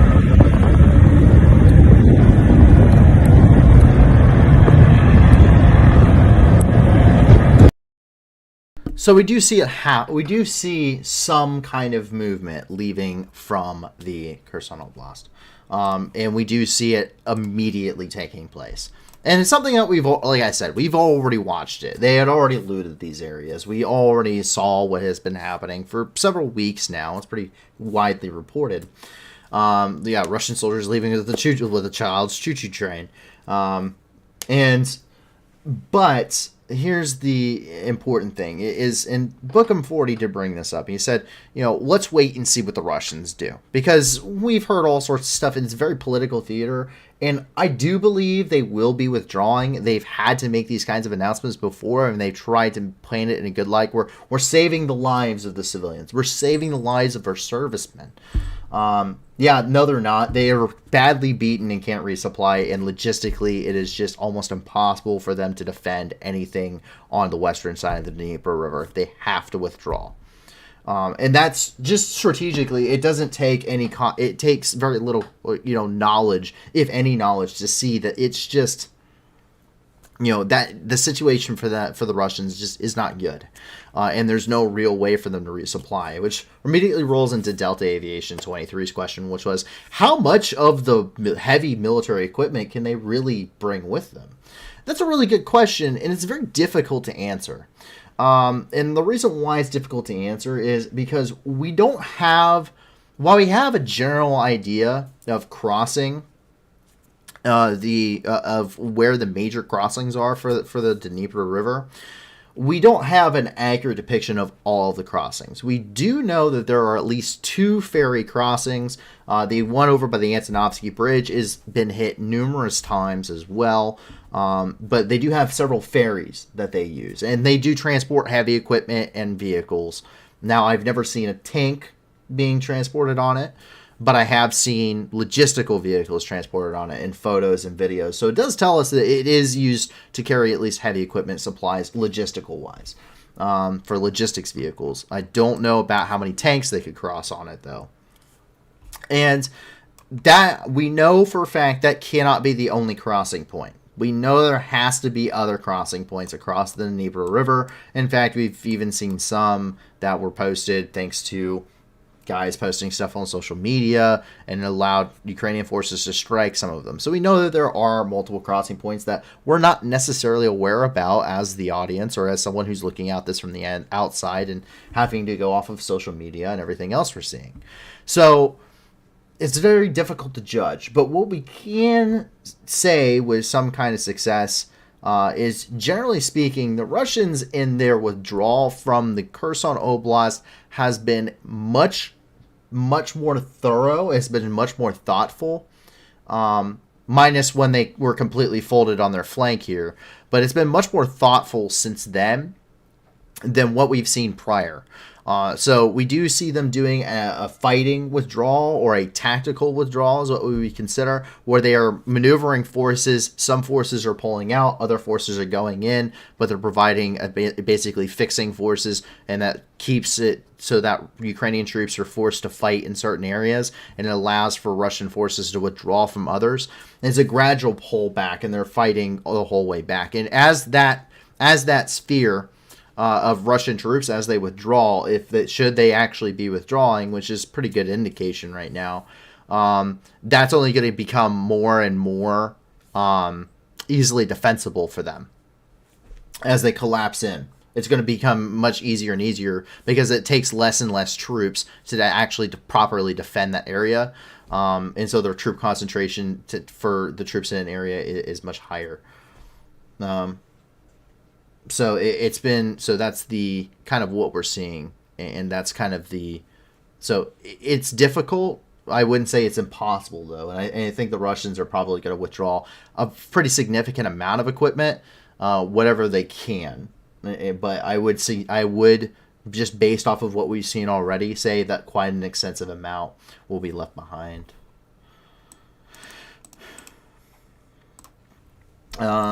So Candy asked a question, and it's regarding Samirs. I do not know what Samirs are.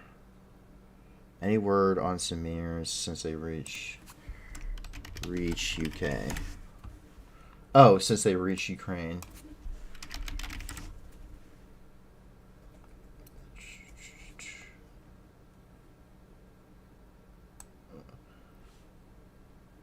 I do not know what you mean by Samirs. I'm sorry.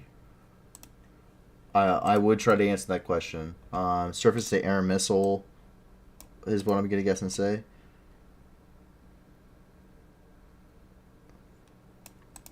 This I don't know. But Samirs. Now we do know that some of the big things that Ukraine is getting right now are SAM systems.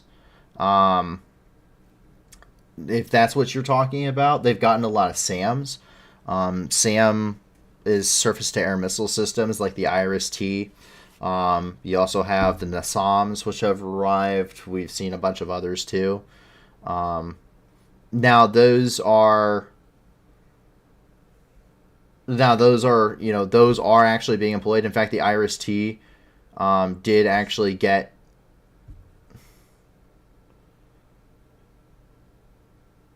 but they actually do. Yes, those are the NASAMs, by the way, Candy. Those are NASAMs, and those are SAM systems. So NASAMs are a type of air defense system. SAM, like I said, stands for Surface-to-Air Missile System, and what they do is they use missiles, and they are able to intercept aircraft, larger drones, ballistic missiles, cruise missiles. There are some other types that other types of ordnance that they can receive. I didn't work in that field. I have seen them. I've mostly seen CIWSs in action, but I've never seen one of those in action. But they are pretty good. They have a pretty good interception ratio. Now it's not perfect, and it's not like the Israeli Iron Dome defense system.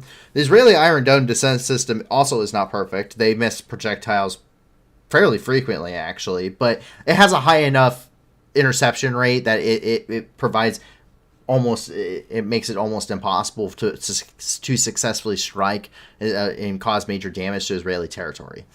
And that's the point.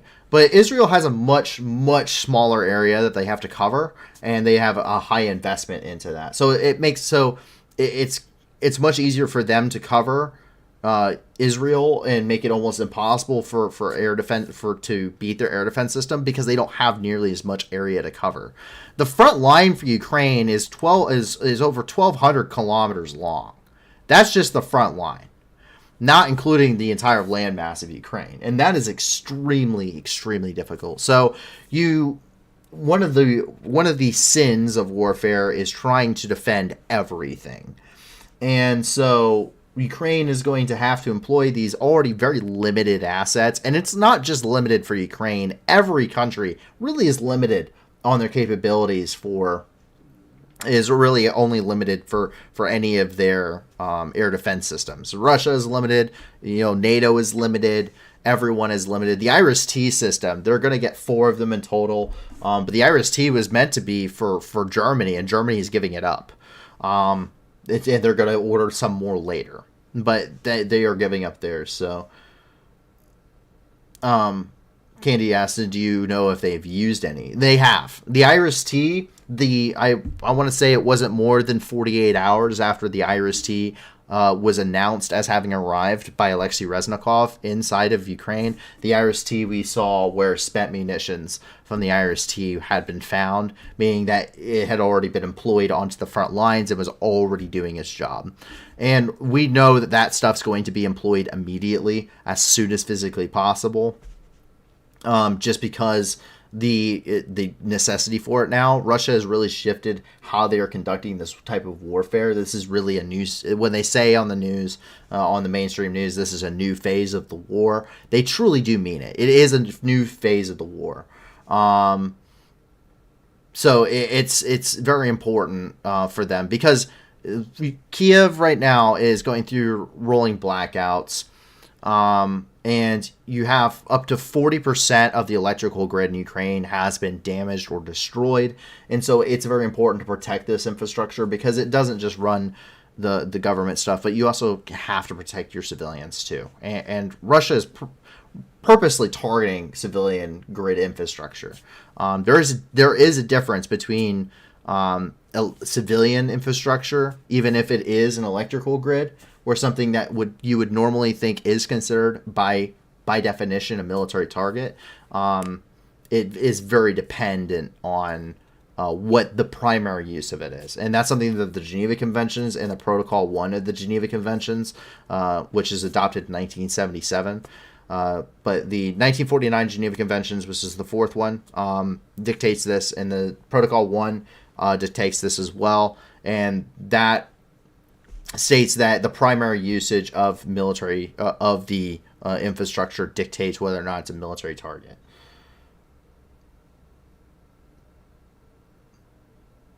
Technology wise, mainly, for sure, not to knock army men and soldiers, civilians. Yeah, but that's pretty much what we're saying.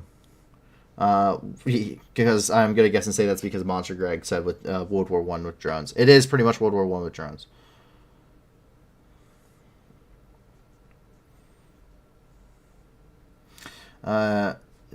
Gerard Smolovich says, I read today that joint Norwegian-USA air defense mobile launchers fire Sidewinders and other air-to-air missiles from the ground systems. NASAMS, right? I don't know.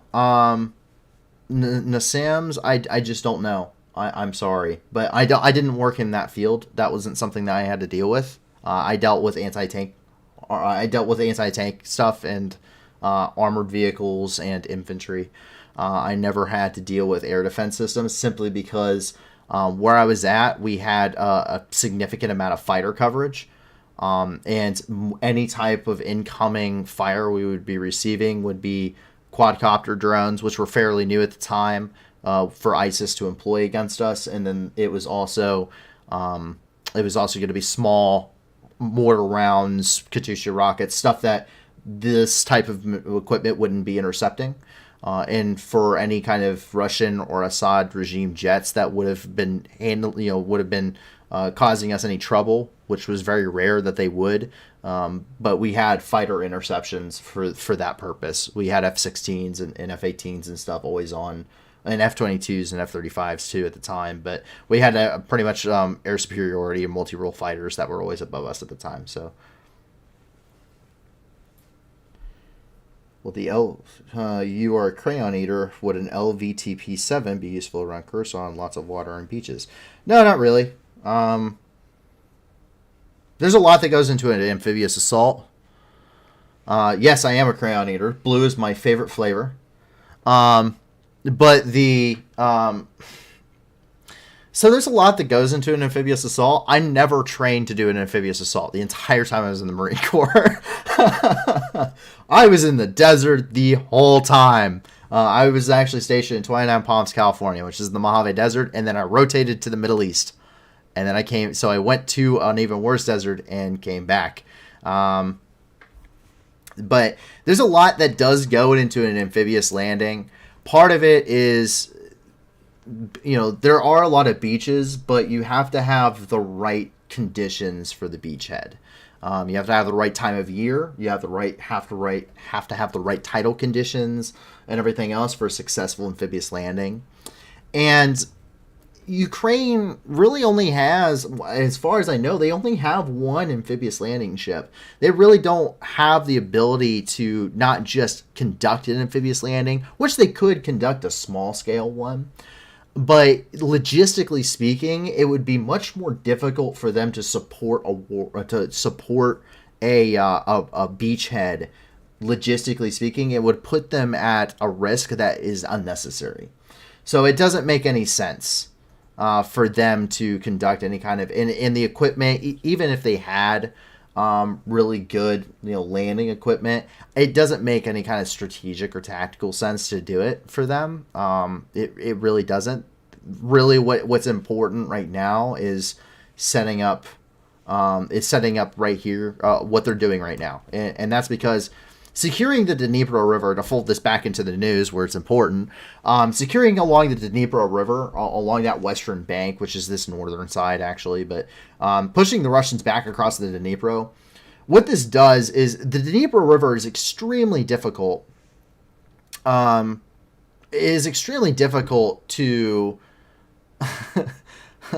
in their defense, you didn't define what topics and questions to ask. I know. Crossing the Dnipro River is extremely difficult.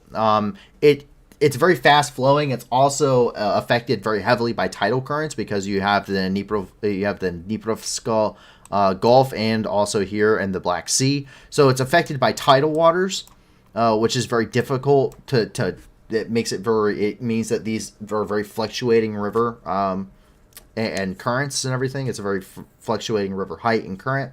And also it means that it has a very fast flowing current from my understanding. And it's very wide in many of the places. So it makes it very difficult to bridge the gap. It's mightier than the Mississippi. No, not really. But it's very difficult from an engineering perspective, and it's very difficult to do it while under fire, which is what these guys are. And they're all within range. All of this is well within range of HIMARS, which are accurate within 1 meter, meaning it will put a HIMARS missile between me and the camera. And so it's very difficult to do these things under fire. We see where this really, really does not work out. If you remember back during the battle for the Luhansk Oblast over here, if I can find it, Belohorivka.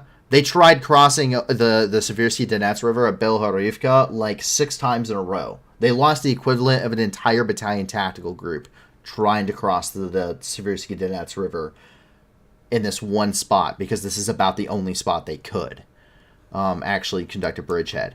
And now you're thinking about the Dnipro River, which is a much more significantly difficult obstacle for them. And they don't have a large amount of this equipment or troops that are capable of doing this. So you gotta think, or supplies. And if they lose it, I mean, you can't just get it back. So it makes it very difficult to do anything like that. And so if once they push to the south here, if you push the Russians back across the Dnipro River, realistically, it requires a very minimal amount of troops to just secure this bank of the Dnipro River, and now you've freed up a lot of troops that have been tied up for months and months and months here in the Dnipro, or in the Kherson region. They've been stuck here for months, really since the beginning of the war. Now all of these guys with a very small force that can easily defend this riverhead, because these bridges are busted. They're not going to be used to cross ever again. Those won't be rebuilt until after the war's over.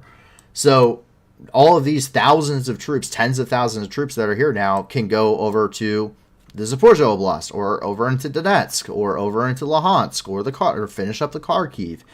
So that's kind of the point here.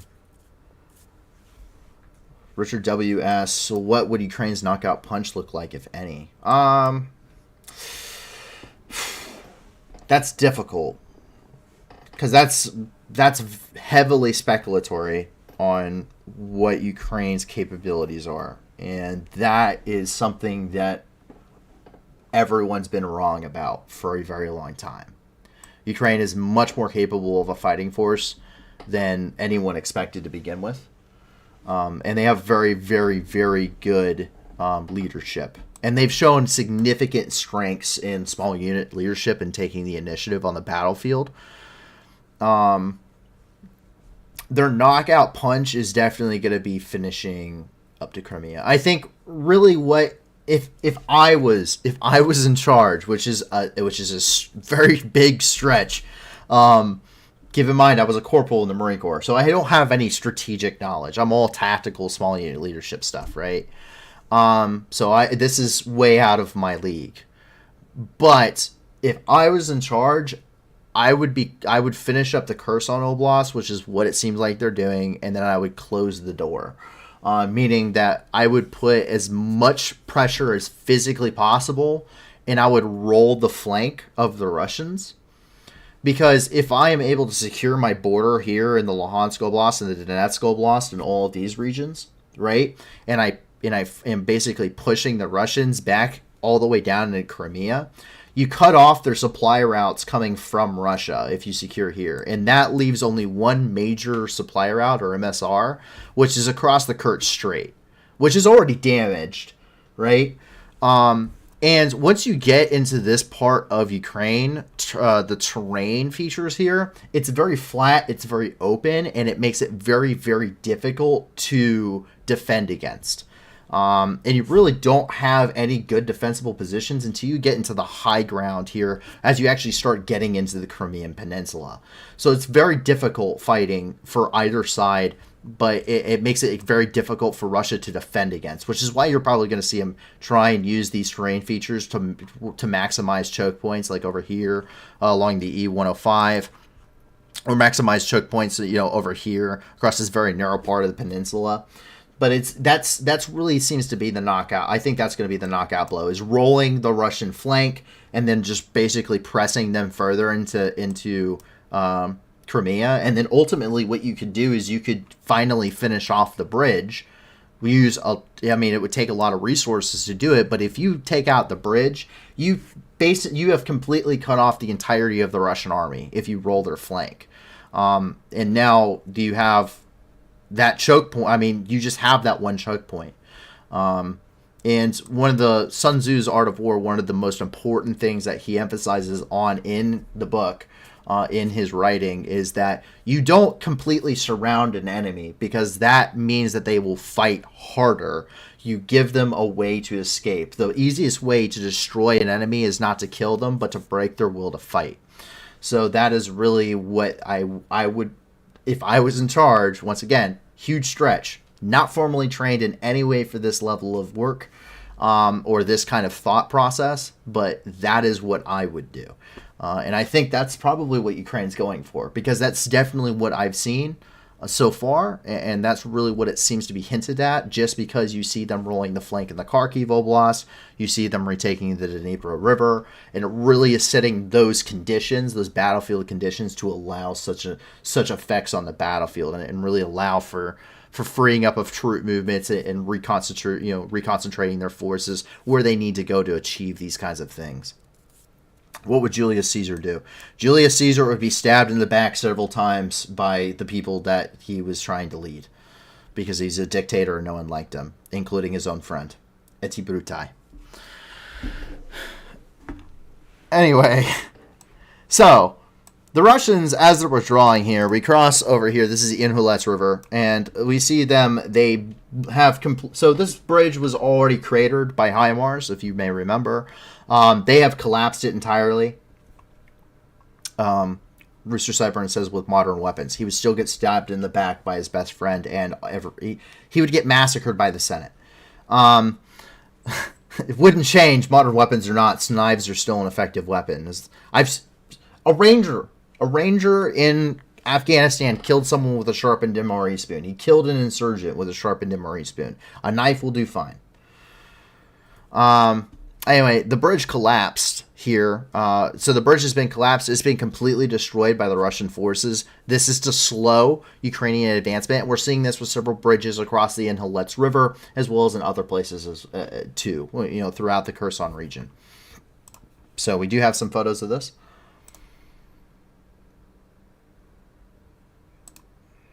And once again, the whole point of this is to slow the Ukrainians. This bridge was already severely destroyed and with questionable structural integrity to move heavy equipment across it anyway. But by completely destroying it, there is no chance that it could be used effectively. And so that's really what we're seeing the Russians doing. They're trying to slow, and this is trying to give them as much time as possible to once again conduct that tactical withdrawal. And I did miss a question. Someone did ask, does Ukraine know where all of these are? I'm not going to say they do, but I'm also not. I'm going to say that they have a very good idea as to where most of these are, just because they know the river better than anyone else. They know the Dnipro River better than the Russians do, because it's in their country. So they know where the crossing points are probably going to be. And then on top of that, we're seeing quite an immense amount of activity from AWACS aircraft that are flying off the coast of the Black Sea, or that are flying in international waters of the Black Sea, and also within Romania. So we do see them operating very heavily inside of NATO territory, and they're going to be able to provide that accurate intelligence, as well as whatever other assets the U.S. is using and NATO is using to provide Ukraine with real-time intelligence. And I do believe that. I do actually believe that they are just providing the intelligence as opposed to dictating targets, because the Ukrainians seem to be actually conducting very good decision-making on their own. And I don't think they require that advise and assist. I think it's more or less provide the resources to them to win the war, and they can choose to fight it themselves how they want to. Because once again, they know it better than we do. It's their land. They know what they're doing. And they know what they're capable of. One of the biggest rules is know your troops and employ them within their capabilities. But Ukraine is also trying to prevent that large-scale withdrawal to an extent. And we see that here. This is the pontoon bridge that was built directly under the Antonovsky Bridge. It has been destroyed. It's wrecked. So they are down to just ferries here. So this is the ferry crossing. Of course, they're going to put a whole bunch of civilian vehicles here, but this is mostly a military vehicle crossing, as we've seen. And they do mix the vehicles. They do not distinguish between military and civilian vehicles when crossing this river.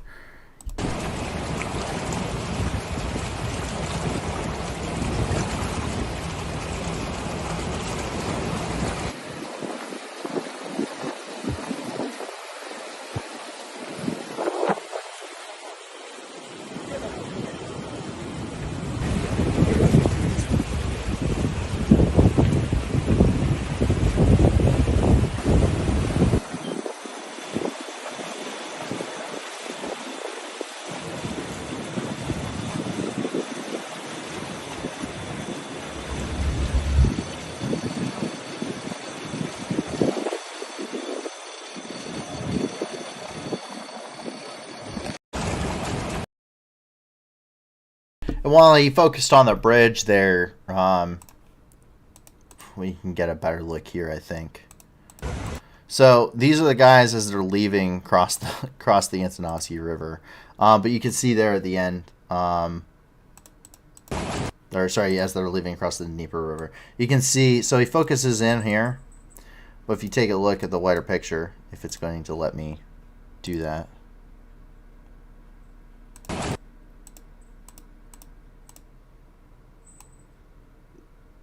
There we go. You can see where this section has just completely sunk down. And you can see where the strikes have been coming in and just destroying this barge bridge. And it is just sunk in. So it's pretty much unusable. Can't be used. They are down to ferries. And here we have some more Russian forces retreating across the Dnieper River on one of these ferries. Take a look. Ну что ж, историческое событие, довольно тяжелое. Сегодня встали рано-рано утром, прямо с колес, с корабля, как говорится, на бал попали. Вот. Переправляемся на другой берег Днепра. Первый раз вижу Днепр, первый раз вижу Херсон. Шаруй. Да. И мне теперь понятно, на самом деле, почему происходит то, что происходит. Оборонять здесь город с таким снабжением было бы просто безумие. Тяжеловато это все, тяжело, горько. Тем более это теперь субъект Российской Федерации. Ехали, видели много плакатов. Россия здесь навсегда. Ну, посмотрим, что будет дальше. Надеемся, что все-таки как-то сможем отыграть это, что ли, назад. Я еще хочу сказать одно. Все равно, если есть воля к победе, если есть... Yeah. And Fair is our translator. She said, had to get up very, very early on the road right away. So we do know that they are moving. They are withdrawing. But once again, I believe it's a tactical withdrawal. And so that's what we're really going to see. And as a result, what we are seeing is a lot of... we're seeing a lot of activity of them capturing different zones here. We see over here, this is the village of Kalinivsky, which has been liberated successfully. We got some footage coming out from this. Село Калинівське. Покосик, знімай цю єбану підарську тряпку, сука, смердючу. Давай, брат, рви її нахуй.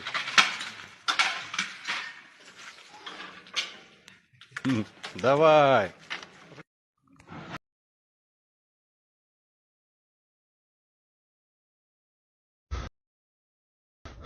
9 листопада, один з самих важких днів, але самих гарних закатів. Село Калинівське, Херсонська область. Звільнено. Слава Україні. Висота зайнята. Героям. 73-й центр ССО.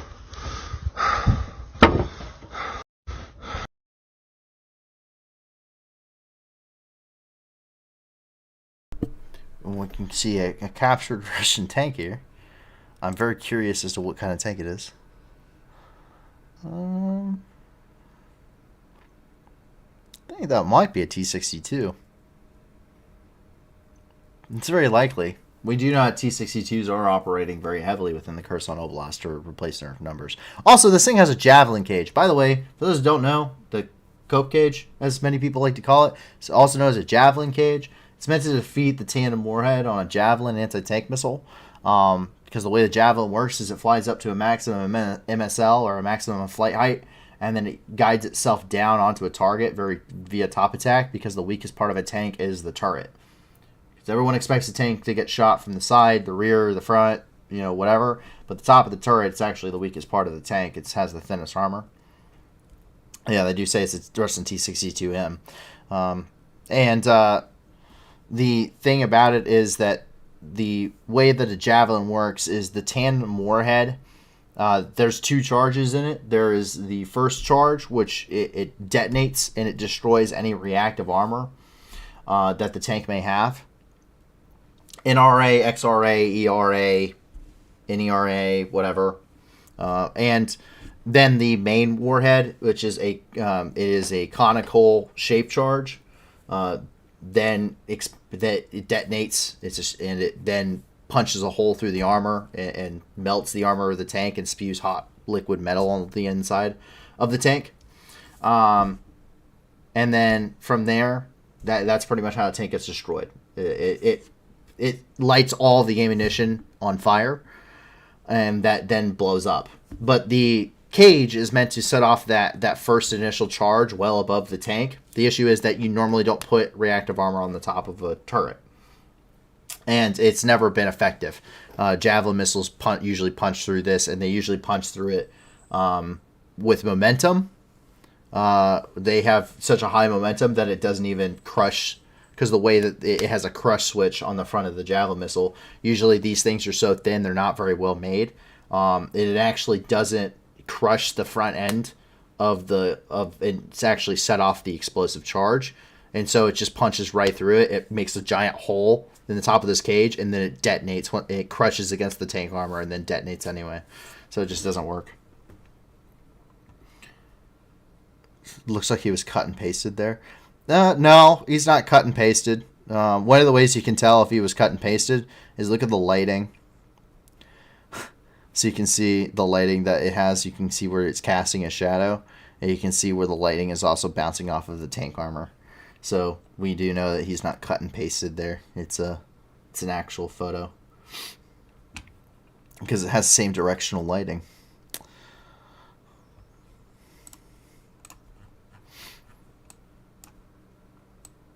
And then when you come over here, this is on the other side of the Inhalets River. So we need better cope cages. Cope cages don't work. I hate to break it to you. Cage armor is meant to stop single charge warheads, not tandem warheads. Tandem warhead, there's no way to stop a javelin, essentially. You have to shoot it down before it hits anything. You have to shoot it down midair. That's literally the only thing you can do. Oh, she said, Candy said, no, wasn't questioning. Yeah. Counteroffensive launches in Snorivka. And so we do know that this area was seeing some counteroffensive activity here. This is technically in the Mykolaiv Oblast. It's just across the Inhalets River. And we see that the Ukrainian flag has been raised over the village, suggesting that it has been officially taken. Yes, don't disrespect my baby. Don't disrespect either of my babies. Don't do it. Сразу несколько единиц. Видишь, место открытое. Попали, да? Да. Вот, сколько. Где-то попало. Это град. Это, наверное, установка град. Вот что это. Ох, вон, все сгорели. Раз, труп лежит. два. О, по нему проехал. Да? По трупу проехал. Да? Вон. Накрыли конкретно. Раз, два, три, четыре, пять. Вон тоже труп лежит. О, бля, вон мужики, пиздец. Всех. Даже не ушли, что ли?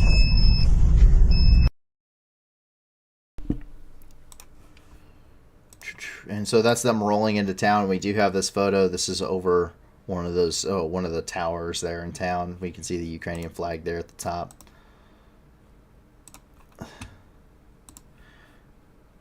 Now, Fair asked the question, would bullets stop a javelin, or has that happened? Yes. So the way that... So there's the T-90s are supposed to have this, and so are the T-80s, but they don't, and I've never seen them actually employed. But technically the T-80 and the T-90 tanks have something called the Arena CAS, which stands for the Arena Close and Air Defense System. And basically how it works is it detects the incoming projectile, and then it fires like a giant shotgun essentially at this thing, and it detonates the incoming warhead. It's meant to defeat javelins and tow missiles and basically any anti-tank guided missiles, as well as incoming indirect fire munitions, mostly mortar rounds, before they can get a steel on steel hit on the target. And these are apparently not fielded with every tank, and I've never seen it used a single time in the entire of the war. And that's including on T-90Ms, which are their most modern variants. Those were upgraded in, I believe, 2016. So we're not seeing we're not even seeing the newest, best equipment have these anti-armor capabilities. And the United States has the similar capability. We call it the trophy system, that it also does this. And it's basically the same thing. And but it's very limited in its numbers. It's very, very limited in its numbers. Not every tank in the arsenal, not every vehicle at all in the arsenal actually has the trophy system. So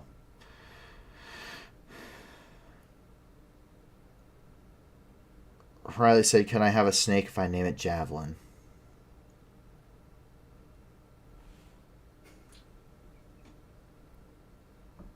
What kind of snake?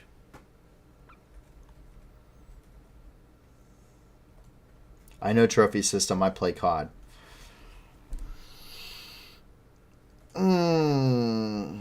Fair. I'm kind of disappointed.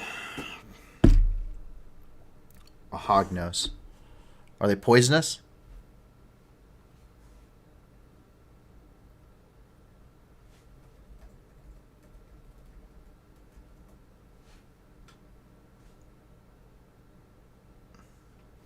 I'm apparently negotiating as to whether or not we can get a pet snake.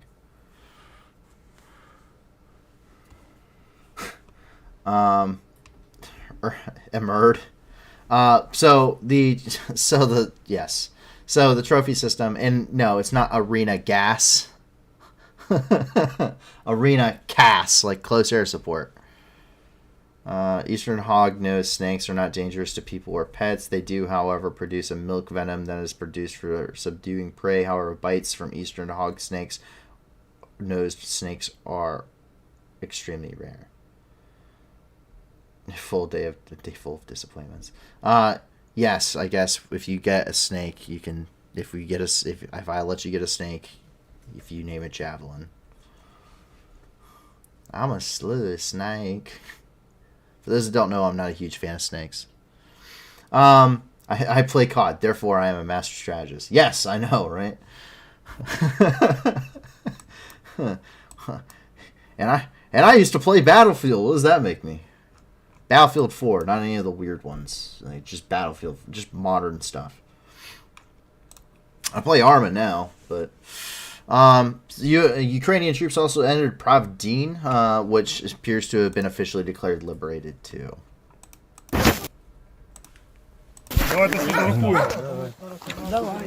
Населений пункт Правдіно. Подивіться, будь ласка. Хлопці і дівчата, слава Україні!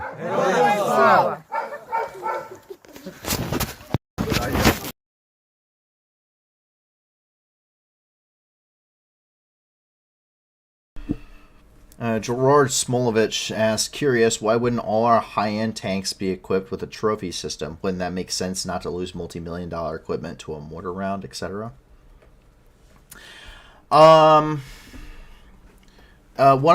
Part of it is expensive. It's very expensive. They're very, very expensive pieces of equipment.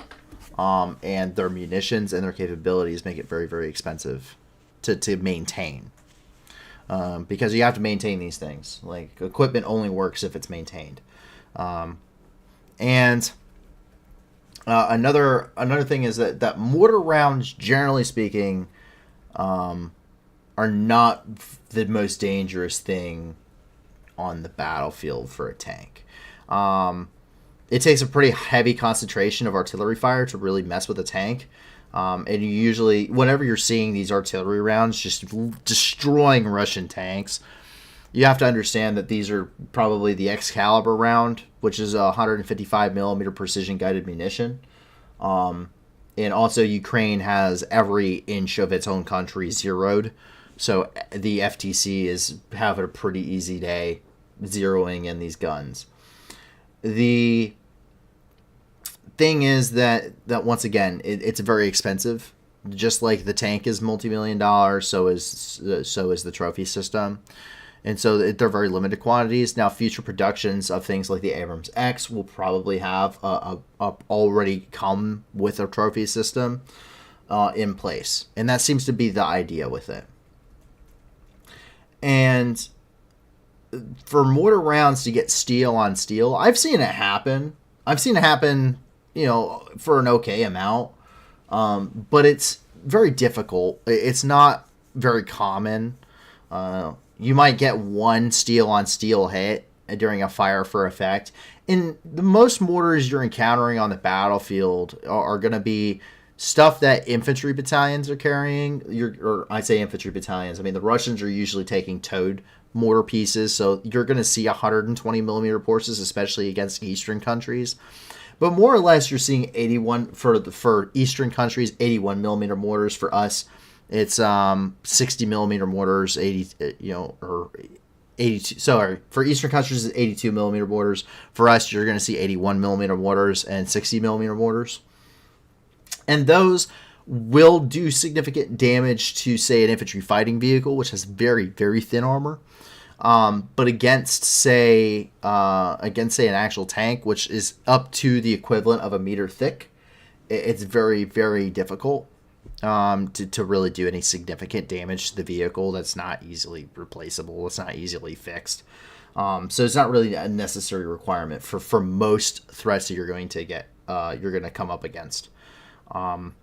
The other thing is that American tanks and NATO tanks in general have a very different.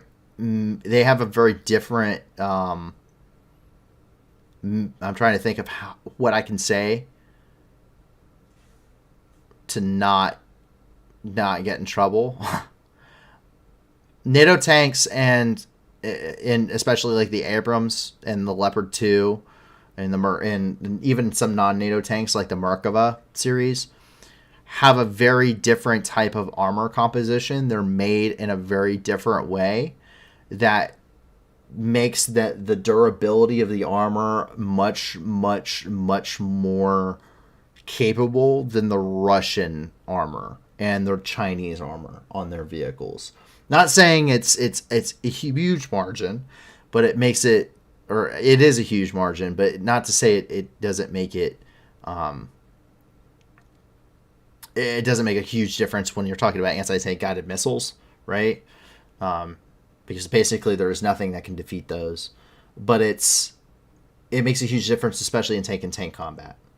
Like the strength of the armor, especially for the weight, the Abrams can move.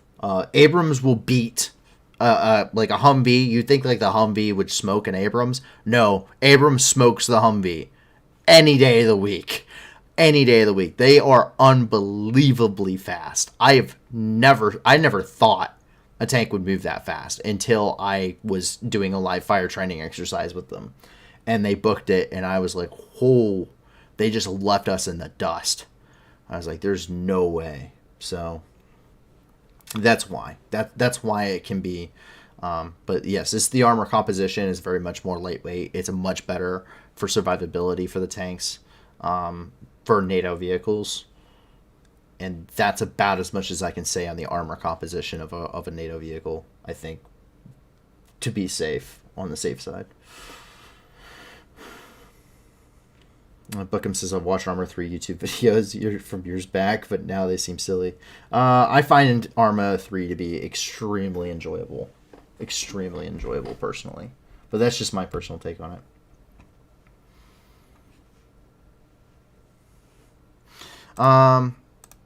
And now to wrap up Ukraine itself, we go over here, and this is out of the grain corridor. We get our grain corridor update today. So 3 ships loaded with 21.6 thousand tons of oil have left Ukrainian ports, and another 7 ships arrived in our ports for loading. Since the departure of the first ships, over 435 ships with 10.1 million tons of foodstuffs on its board have been sent to Africa, Asia, and Europe, coming from the Ministry of Infrastructure of Ukraine. And this is coming from their official Twitter. Now, they did say that while Russia actually was out of the grain initiative deal, when they actually backed out of it for like 3 days, everyone else, they were averaging 46 ships inspected a day. And since Russia has re-entered the grain deal, they're down to like 4 to 9, I think is what they were saying, a day of how many ships they were getting inspected and released to go to the rest of the world. With the Russians in it, without the Russians, 46 ships a day being inspected and sent on their way to the ports that they need to go to their end locations. With Russia involved, 4 to 9 ships a day. That's ridiculous. But that is everything inside of Ukraine itself. There is plenty of other news in other parts of the world too, though. And we actually start off with Russia itself. When we come over here, this is coming out of Dagestan, which is in the southern part of Russia. This is over by like Chechnya, Georgia, that kind of area. And 500 kids dressed in military uniforms and marched in honor of their fathers who had been killed in Ukraine. We are proud of you, is what the sign says.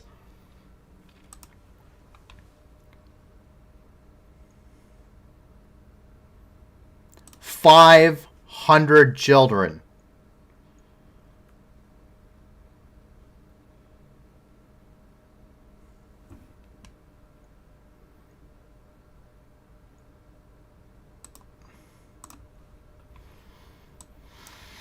It's ridiculous. It's cult like. I don't understand it. It's a giant cult, and I don't get it. It's like the Hitler Youth Program. It just seriously. Up here in Moscow, Putin awarded Shremisov, who, if you remember, was killed in the car accident down in the Kherson Oblast over by Novikhovka. Putin posthumously awarded him the Order of Courage.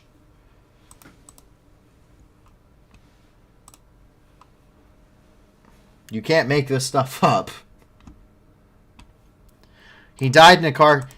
So if I die in a car crash, does that mean I get a Medal of Honor? Like, is that how that works? I didn't know it worked like that. Cults, they never go away. No, they don't. World War II themed concert by the walls of the Kremlin just for Putin today.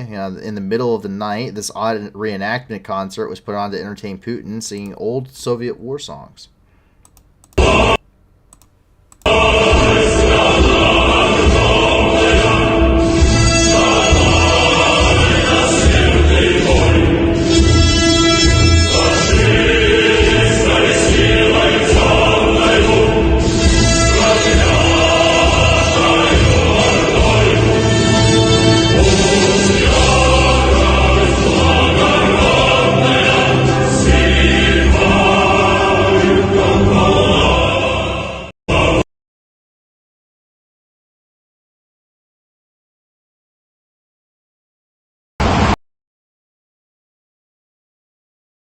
And see, he was speeding around there in Moscow today with dozens of police cars.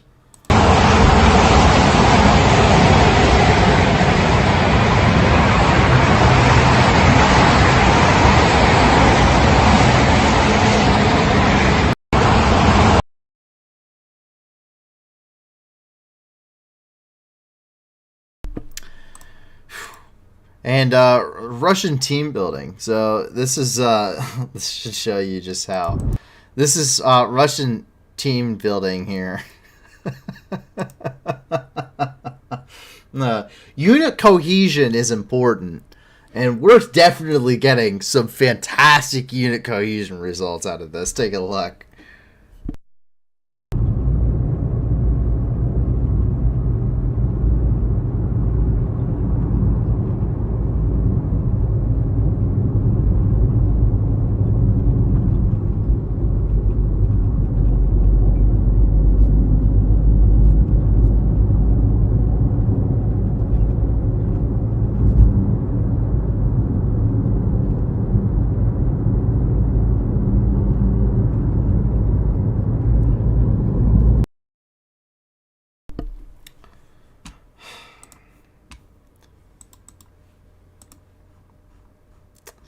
How much you want to bet that fight was over 2 rubles? We come over here into Europe. We're in Germany. Germany is going to deliver another batch of military equipment to Ukraine. This includes 30 Dingo armored vehicles, which are a version of MRAP, Mine-Resistant Armored Personnel Carrier. 18 reconnaissance drones, 5 M1070 Oshkosh heavy-duty tractors, and an IRIS-T SLM air defense system. This is coming from the Bundeskrieg, from the official German government here. And it's got a lot more. So 30 Dingo MRAPs, an IRIS-T, 18 anti-drone sensors and jammers, 18 reconnaissance drones, 5 tank transporter tractors, 3 lift trucks, 17 heavy and medium bridge systems, 22 border protection vehicles, 5 more M270 Mars 2, which is essentially a tracked version of the HIMARS systems with ammunition. 14 more, so they're going to add 14... Oh, sorry, no, this is all... Sorry, this is total stuff that they have sent. This is the new additions. I apologize. But this is all the stuff that they have sent. I was misreading this. I apologize, everybody. But that in bold is what they have sent to Ukraine so far, or what has just newly arrived. Over here in Brussels, 18 billion euro support package was proposed by European Commission for 2023, which will form a highly concessional loans dispersed in regular installments as of 2023. This would allow Ukraine to be able to pay pensions and maintain essential public services such as hospitals, schools, and housing for relocated people. It will also allow Ukraine to ensure macroeconomic stability and restore critical infrastructure destroyed by Russia, such as energy infrastructure, water systems, transport networks, roads, bridges, etc.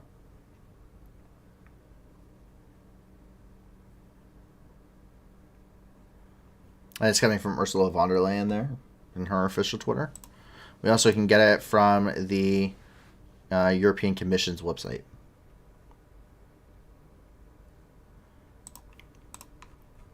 Another thing coming from Brussels is on November 9th and 10th. So yesterday and today, or today and tomorrow, technically, for the channel's sake, is International Uyghur Forum. The International Uyghur Forum kicks off in European Parliament in Brussels, Belgium. The forum aims to provide global response to the genocide policy of the Chinese administration against the Uyghurs, the people in East Turkestan, by bringing together international academics, lawyers, politicians, civil society members, and Uyghur representatives. According to the forum, hundreds of thousands of Uyghur Muslims are being held captive in concentration camps and subjected to torture such as rape and forced sterilization, regardless of sex or age. And Uyghurs have been subjected to genocide by being forced to abandon their religious traditions, cultural practices, and local language. And we are now demonetized in China, not like I ever cared.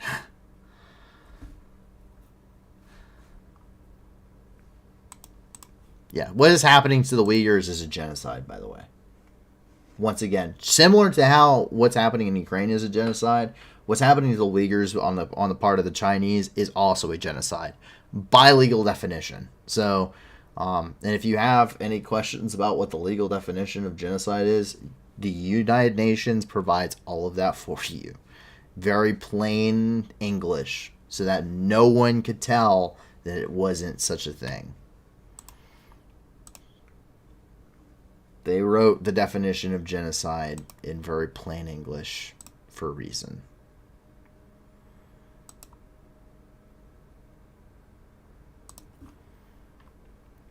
So, very good to see that that is ongoing. They even have their own website here for it, the Uyghur Forum.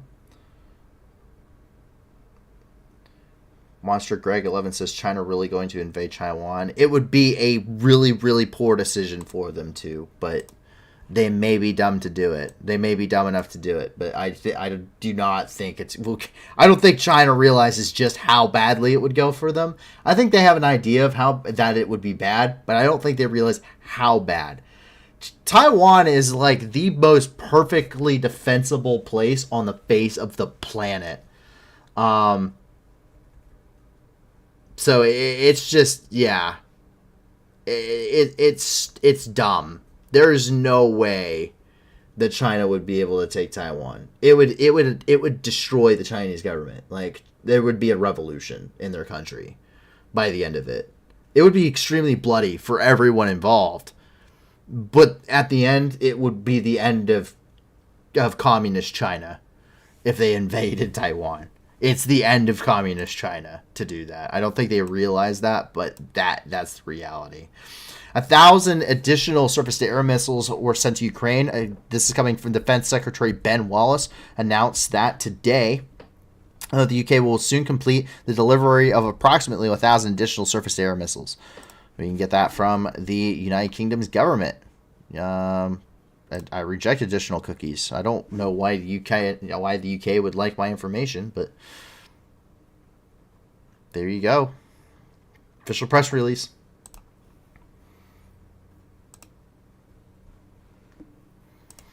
And protesters ended up hurling eggs at King Charles III and Camilla, Queen Escort. Were visiting the city of York on Wednesday when protesters hurled at least 3 eggs at them and shouted this country was built on the blood of slaves. A man missed his target and was quickly detained by police while the crowd booed and chanted "God Save the King." Charles seems unfazed by the commotion. Although he stepped around the eggs splattered on the pavement, he continued to chat with city leaders as he strolled along the street. He and Camilla were in the northern city and unveiled a statue of his late mother, Queen Elizabeth.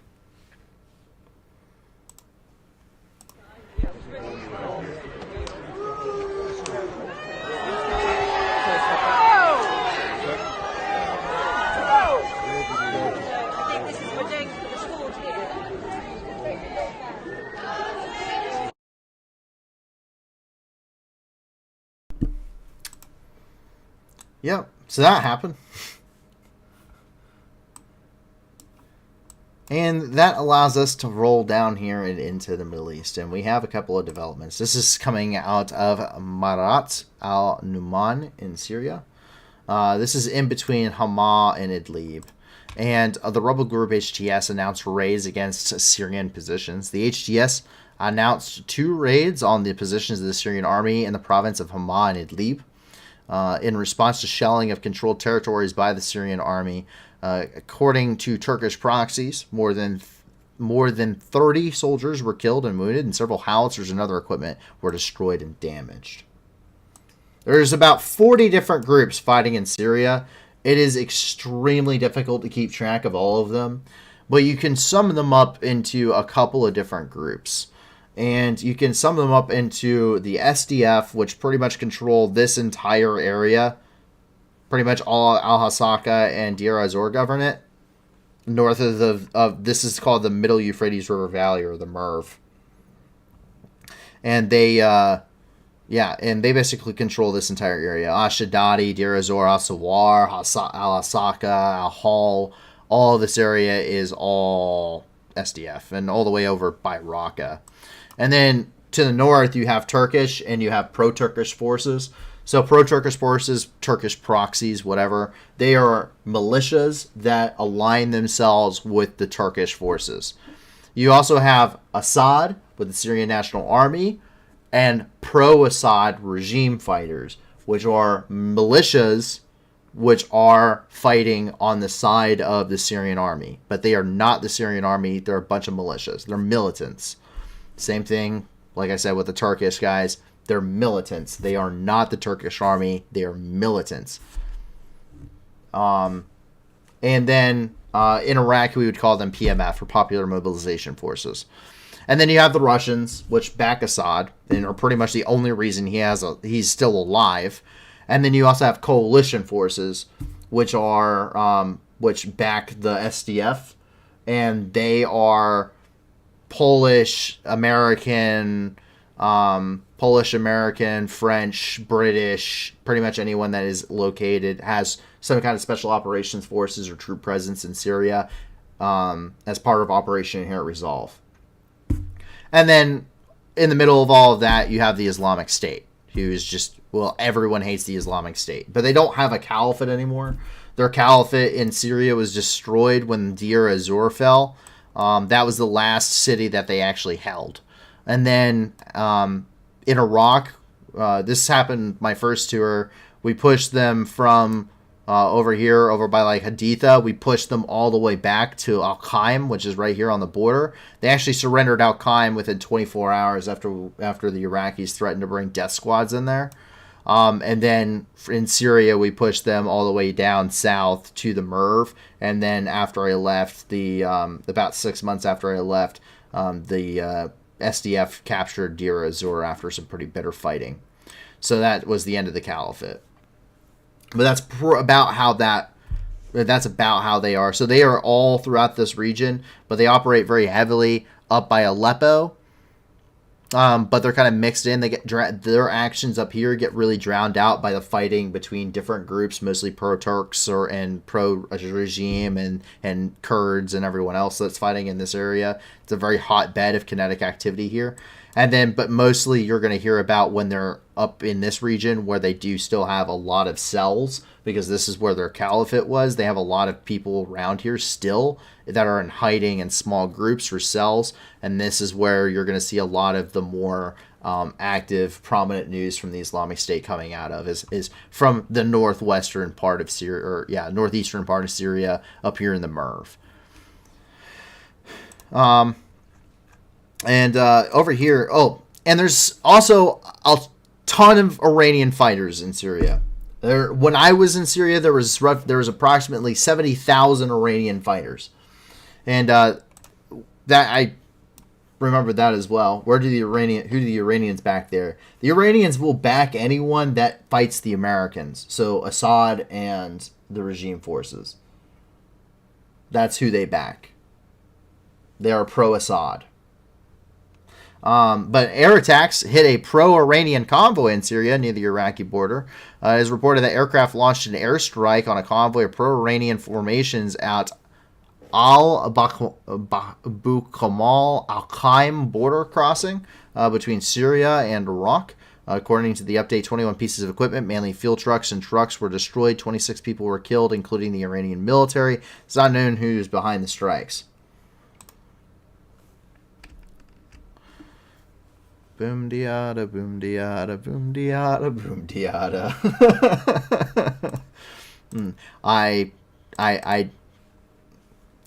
I have no good things to personally say about Iranian fighters.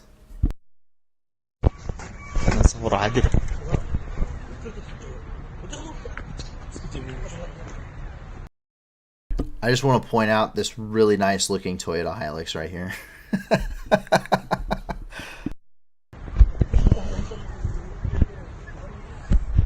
هذا القصف الأمريكي لعنة الله عليه 6:12 ونص ضربوا المنفذ الله يرحم الشهداء.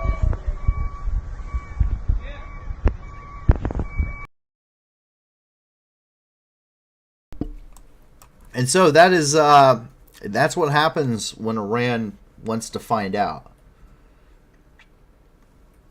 Iranian and Russian police look awfully similar. That's because they have very similar ideologies.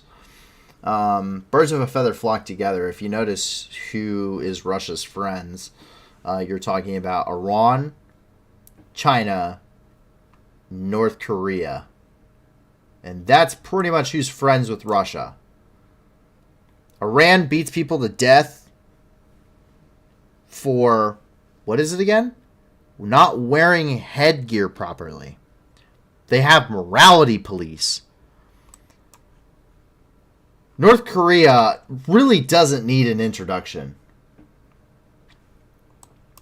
And China is the last bastion of communism that is an expansionist power in the Pacific. All of which have anti-Western ideologies. They're expansionist totalitarian powers with expansionist ideologies and imperial ambitions. You forgot Venezuela, another winner. Yeah, I guess you could, like, it's really, for a lot, unfortunately, and I'm not meaning this in like a bad way, okay? Don't take it the wrong way. But unfortunately, when it comes to a lot of countries in Central and South America, it's very difficult to, they don't have a lot of control. Their governments don't have a lot of control over their countries. There's a lot of political turmoil, and on top of that, the cartels and corruption are extremely high in these nations throughout Central and South America, which is absolutely terrible. And it makes it very difficult for them to really have any like ideology that's, so yes, Venezuela is their friend, but Venezuela really doesn't make up they don't provide a big, they're a friend in name, they're not really a friend in action. North Korea is transferring ammunition to Russia. China is like allied with Russia, and they're using their resources.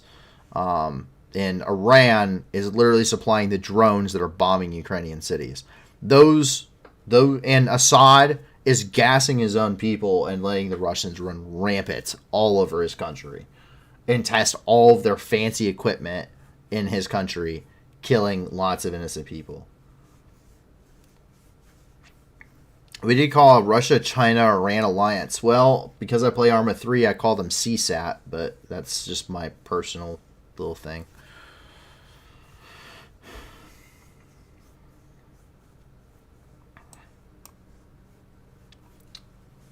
I call them CSAT because that's what but yes, I call them CSAT because in Arma 3, the lore is that Iran and a bunch of Middle Eastern countries all get together and pool their money together because they're all oil rich.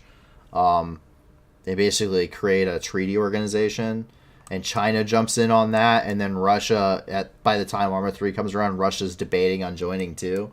So I just call them CSAT because it's basically what's happening.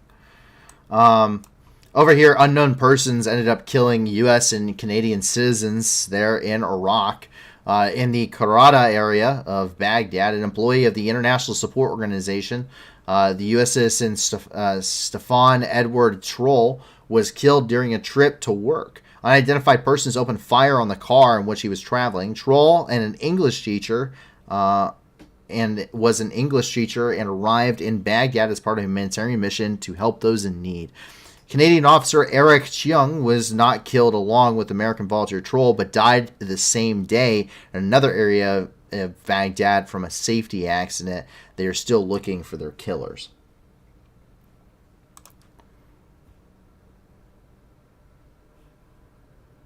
Unfortunately, there is a lot of people in Iraq who are very much willing to do very ill will against us. Against Westerners especially. It's very dangerous. It is a very beautiful country, and they have a very beautiful, and that's the same thing with Syria. Syria is a very, very beautiful country, and it's a very, very beautiful culture. And there's so much history. I would love to be able to go back if everyone didn't want to kill me if I was to do so, and if everyone would stop killing each other. Like, these would be some beautiful and amazing places to visit. And it's fascinating. So much rich history. So much. I mean, especially Baghdad. Baghdad is the heart of Mesopotamia. The confluence between the Euphrates and the Tigris rivers. And this is where civilization really began. This is the area, the first known civilization. Is the cradle of civilization as we know it. Is Mesopotamia, and that is right there where Baghdad is. It's got a long history, and yeah, I mean, I just it's really something. Yeah, it's really something. But it's unfortunate that but it's just too dangerous to go now. And so I don't ever recommend it. I don't recommend it for travel at all. I don't recommend it for work. If you are a an international journalist or something, I don't recommend it for work. The PMFs, which is like Katiba Hezbollah, are everywhere. And a lot of Iraqis, especially Shia-backed Iraqis, really back the PMFs, which are militias in Iraq that help the Iraqi government fight the Islamic State. And they're called PMFs, and there's a bunch of them. You have the Mahdi Army, you have the which is also known as the Peace Brigades. You have Katiba Hezbollah, you have a bunch of them. But those are the main two. And you have Muqtada al-Sadr, who is this insane Shia cleric who actually fought against American troops as leading leading one of the bigger insurgencies under the Mahdi Army in Baghdad. Before he was way overshadowed by al-Zarqawi. But al-Zarqawi mostly was dealing with Ramadi. But these guys, they're fanatical, and they're Iranian backed, and they're Iranian supplied, and they're Iranian trained, and they want nothing more than to kill Americans and to kill Westerners. So it's a really dangerous thing to go here. So I do not recommend it for anybody, which is really sad that I have to say that, but it's unfortunately the truth. Down here, this is in the southern part of Egypt. The COP27 kicked off. And more than 100 world leaders gathered at the 27th Conference of Parties of the UNFCCC, or COP27, in Sharm el-Sheikh, Egypt, to work towards implementation of existing climate agreements. The first ever Children and Youth Pavilion opened at COP27 on November the 8th. This pavilion is owned and managed by children and youth and located at the official UN Blue Zone. It will host events, working groups, and networking opportunities and policy briefings, all curated by child and youth networks.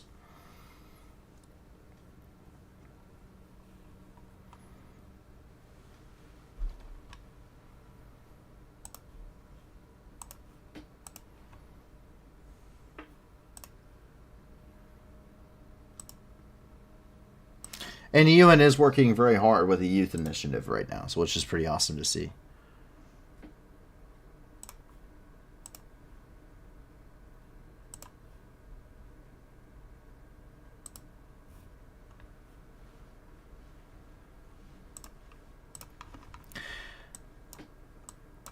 We jump over to Pakistan, and this is up in the South Waziristan area.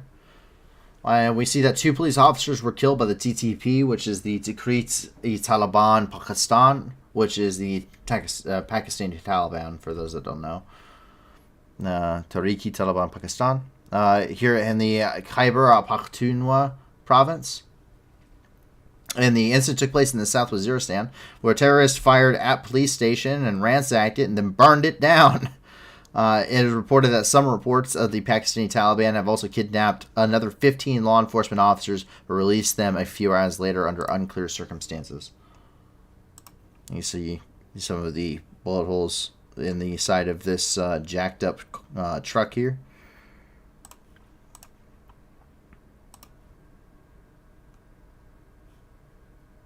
Some of the damage to the buildings. This is actually an RPG round, for those that don't know. This is an RPG round. This is what happens. So the RPGs, the way that they look, the reason why they look like they're in like a tube that you just slide in, is because there's actually a thing that covers the fins on an RPG round. So that's actually an RPG 7 round.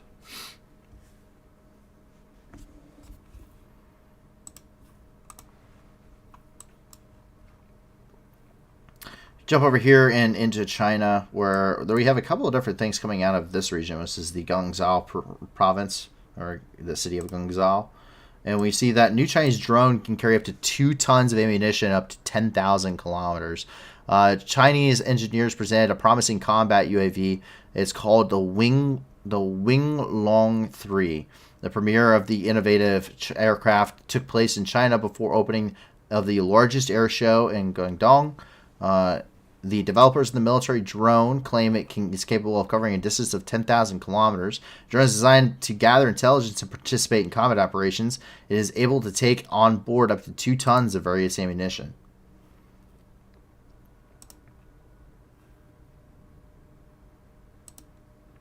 I very much question that capability.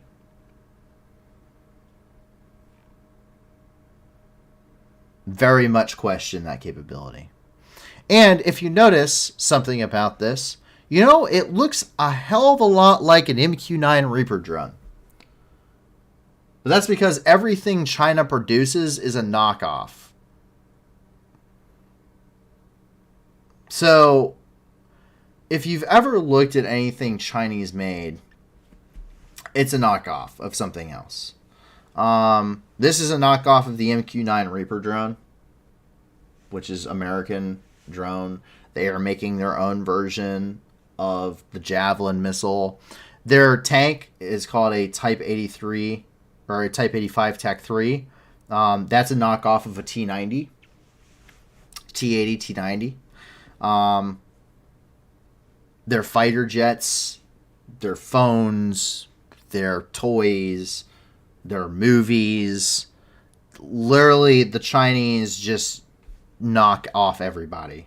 Like, everything. Their entire economy is based off of cheap knockoffs of Western goods and Western defense or China or Russian defense stuff or anything that they can get their hands on.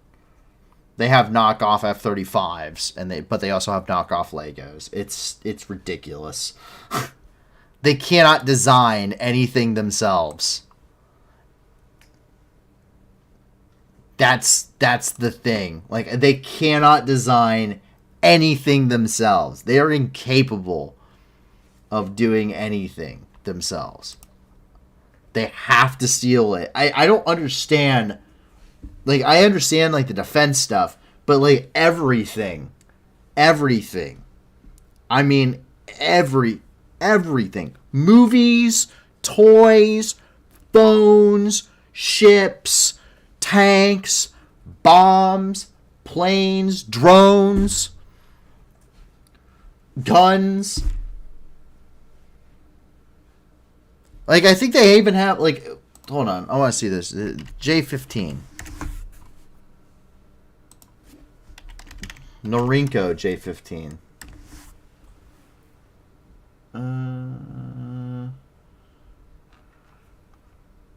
Actually, I think it's the M. Let's do this. Norinco M16.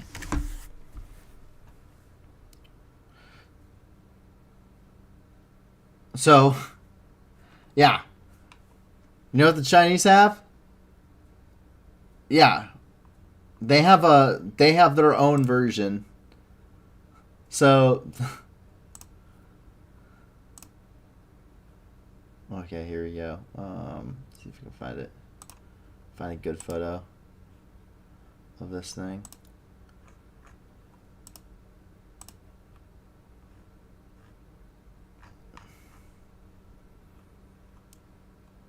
Yeah. And so if you ever wanted to have like a stupid cheap rifle, this is it. So can I get a good photo of it? No.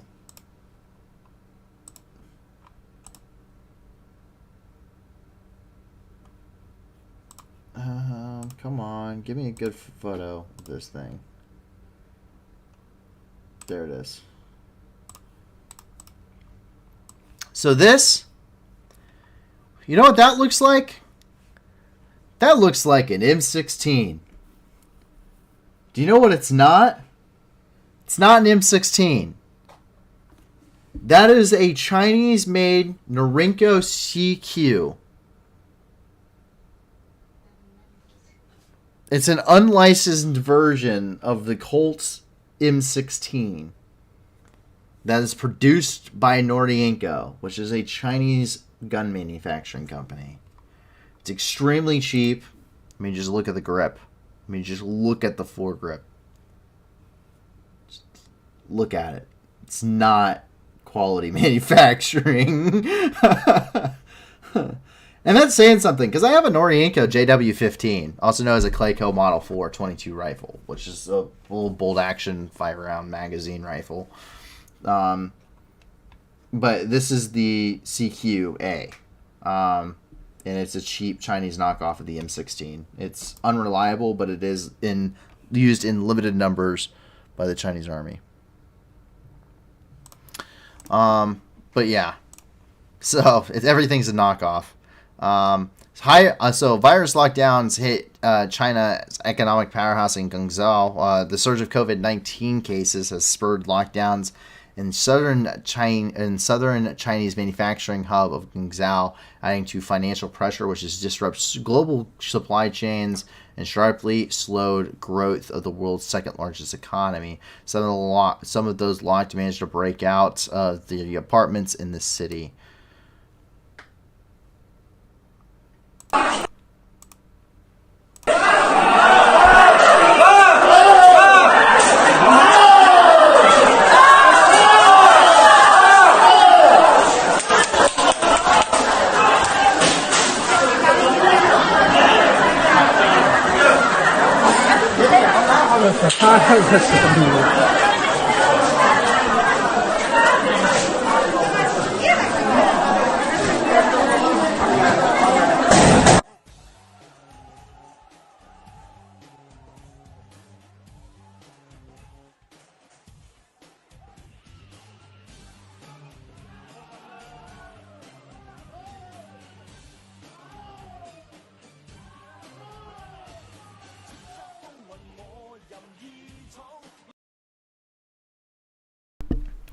So, anyway, yeah. Needless to say, they're not very happy, and this is a COVID detention camp.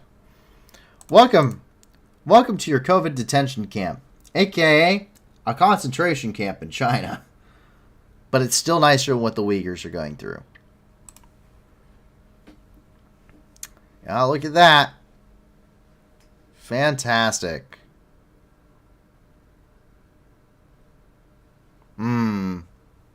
Isn't it nice to live in China? Look at the inside. It's so nice. Once again, much nicer than what the Uyghurs have.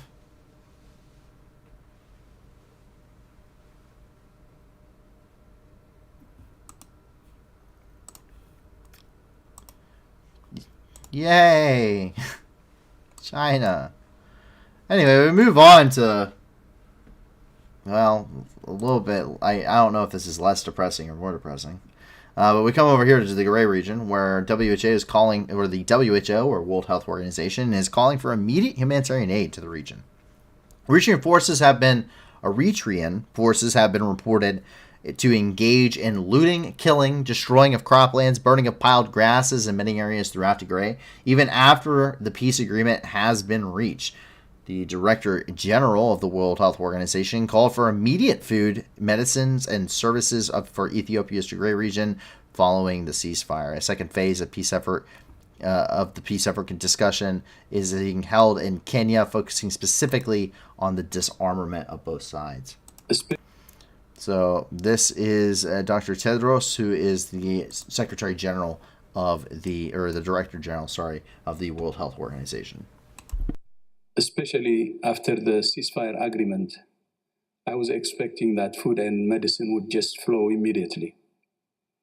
That's not happening. A week is not short time to arrange, if there is a need, to arrange some things to make it happen. So, of course, we're glad peace is given a chance. Let's give a chance to peace. But we would also urge the immediate, delivery of food and medicine. Thank you. And also, of course, the reopening of the basic services like banking, telecom, and other, the power transfer.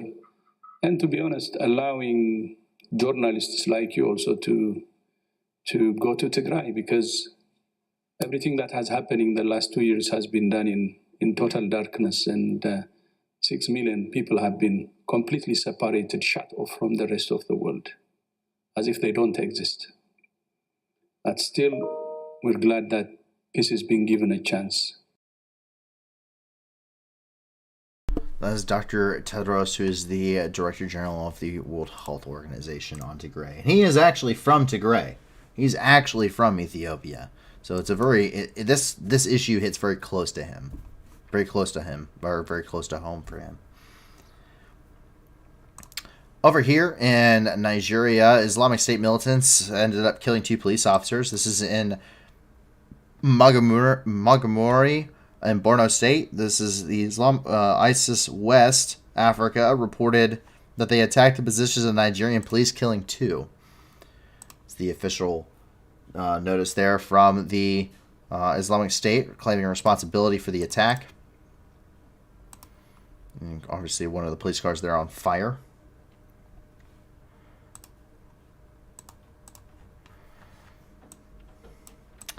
Jump down here, and this is in Sao Paulo, in Brazil. And it said first death due to BQ1 in Brazil has occurred. And Sao Paulo State Secretariat of Health confirmed the first death due to the new Omicron subvariant BQ1. The victim is a 72-year-old woman who was bedridden and had several comorbidities. The BQ1 subvariant has been detected in Rio. Authorities warned that they need to adhere to a booster dose. Other cases were confirmed in Espírito Santo, Rio Grande do Sul, and Amazonas.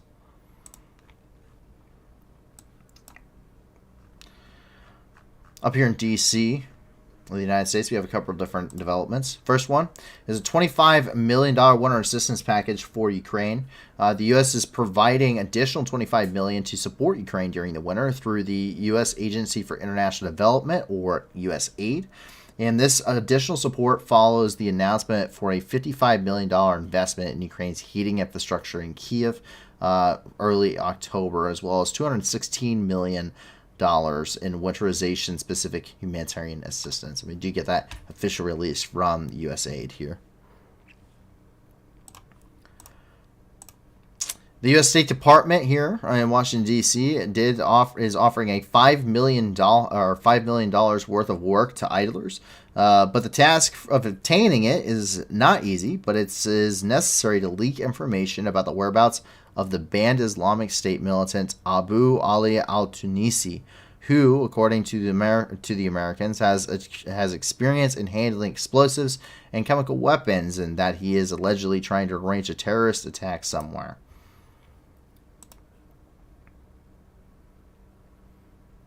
So if you have any information on where this individual may be, and it leads to the arrest of this individual, that's up to $5 million.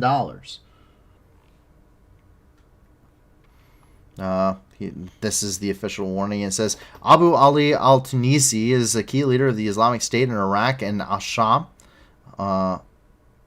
ISIS terrorist organization. He has conducted training for ISIS members on weapons development, including the manufacture of chemical weapons, explosives, suicide vests, and improvised explosive devices, or IED. If you have any information on Abu Ali al-Tunisi, send it to the U.S. via Signal, Telegram, WhatsApp, or our TCR-based tip line below. You may be eligible for a reward. So if anyone wants to help me hunt a terrorist, that would be fantastic, because I could really use the $5 million. And I like hunting terrorists. We come up here and into, this is in Bellevue, Washington, where T knocked himself out by slamming into a window while robbing a Louis Vuitton store. A Washington resident was caught on video running into a plate glass window as he attempted to get away with a luxury stolen goods, knocking himself unconscious. The 17-year-old suspect grabbed handbags worth $18,000 off displays and tried to dart out the store.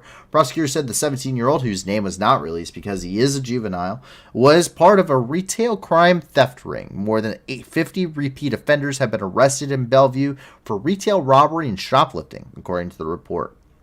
The county has charged 59 organized retail theft cases so far this year.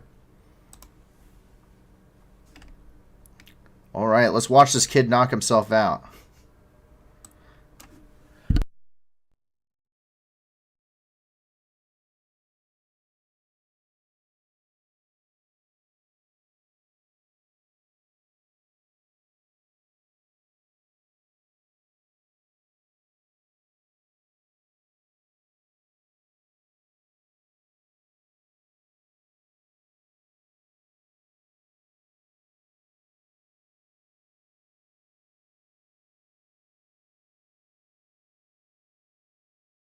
You think he was going to go through the window or something? Yeah, right. Yeah, just right unconscious. Just night-night. That allows us to get to kind of the more uplifting or interesting news happening throughout the world. And the first one we have over here is actually coming out of Florence, Italy, where a collection of ancient Roman statues was discovered. Not one, but 24 almost complete bronze statues dating between the second century BCE and the 1st century CE were found at the bottom of a thermal pool. It's coming from Reuters.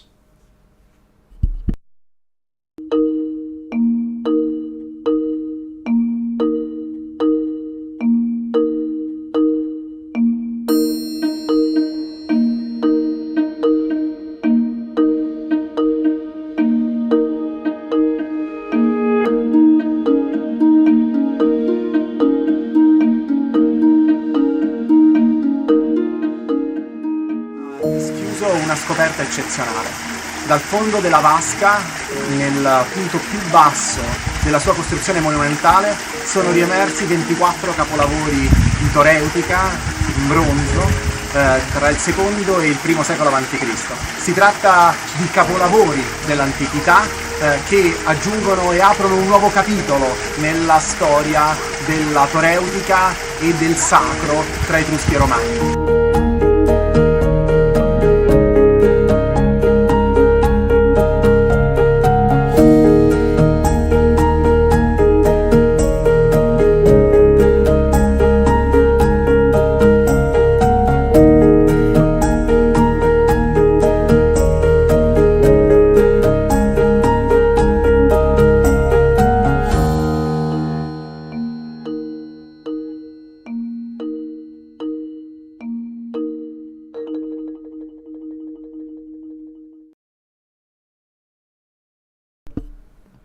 So that's pretty cool. I mean, perfectly preserved bronze statues from 2,300 years ago. So that's the thermal baths. And the hot water of the thermal baths perfectly preserved them.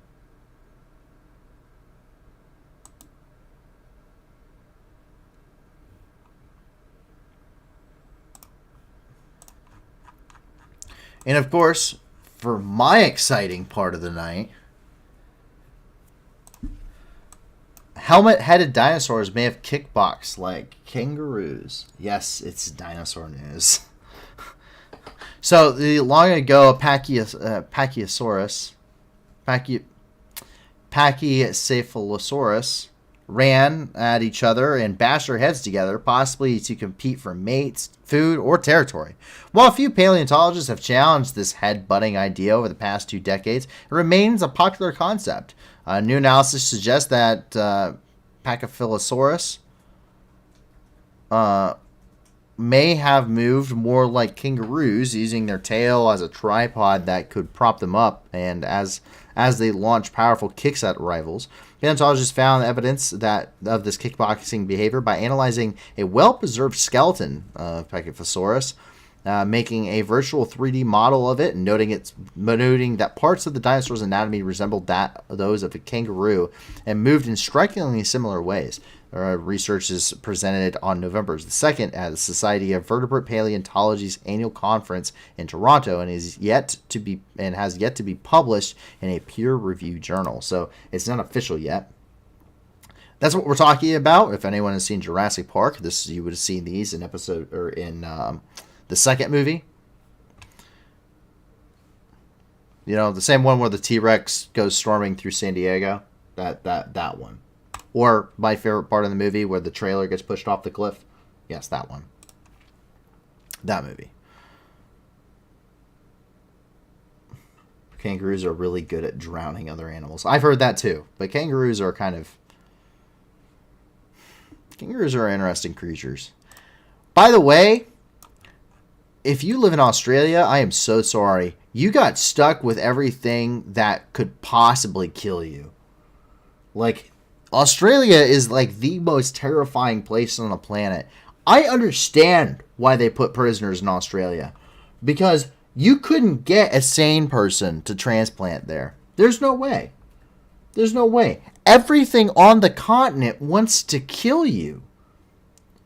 From the birds to the spiders, the kangaroos, to everything. I don't understand how you survive. It's impressive. My hat goes off to everyone that's from Australia because I have no idea how you survive such a country. I really don't. I have no idea how anyone, how that entire continent hasn't just engulfed in flames is beyond me. How everyone in the planet has not said just burn it with fire I just don't understand it. I don't understand it. Australia is terrifying. I have no idea how anyone survives Australia. Anyway, and with that, that's actually all the news in the world that we have tonight. So I hope that maybe while you didn't find it necessarily enjoyable, but I hope that you found it informative. And of course, with any of the answers I may have given to any of those questions, I'm sorry if I missed any. But for anything out there, I hope that you guys... found it informative, and I always implore that you do your own research for any of those questions. I really do. But with that, I hope that you guys, once again, found this informative, and all this is meant to be for a good cause. The whole point of this is to raise money for people. We're never doing super chats. We're never pushing any kind of merchandising. We're never doing any of that. 100% of everything we do goes to charity. And so please check out the video description below. Check out all the different organizations down there. 80% or more of the donations that those organizations receive go directly to their programs. And if you have more organizations, please get in contact, preferably in Discord, or maybe link something to us on Twitter. And please give us more organizations. We want to be able to go through a bunch of them and hopefully get a bunch added that meet the criteria. And we're actually doing that now. So we have a bunch that we're working on right now to get vetted. But with that, if you can't give a lot to these organizations, give a little. If you can't give anything at all, that's okay too. Help us grow our impact on this channel. The more people that come and watch this, the more become informed, but also the more of an impact we'll have on people's lives throughout the world that are affected by these very, very news stories we talk about every day. And so with that, I hope that you, your family, and your friends remain safe. And if not, I do hope that you find that safety and security in the very near future. And I hope that you will see us back once again on Friday night at 10 p.m. Eastern Time, 9 p.m. Central, for another 48 hours of news and review. My name is Paul from the New News, everybody. Please be safe and have a fantastic rest of your night and a fantastic next couple of days. Bye now. Going home, Russian soldiers, going home. Бо ми всіх вас тут змішаємо з багном. І це я до повноваги, чудно кличе, діти нахуй. Тут працює ЗСУ і ТРО. Нам не треба ні конфлікту, ні війни. Та ми готові всіх вас звать до сатани. Тисячі вже полягло, і все більше шверхуємо. Тут для них нема нічого, крім труни. Going home, Russian soldiers, going home.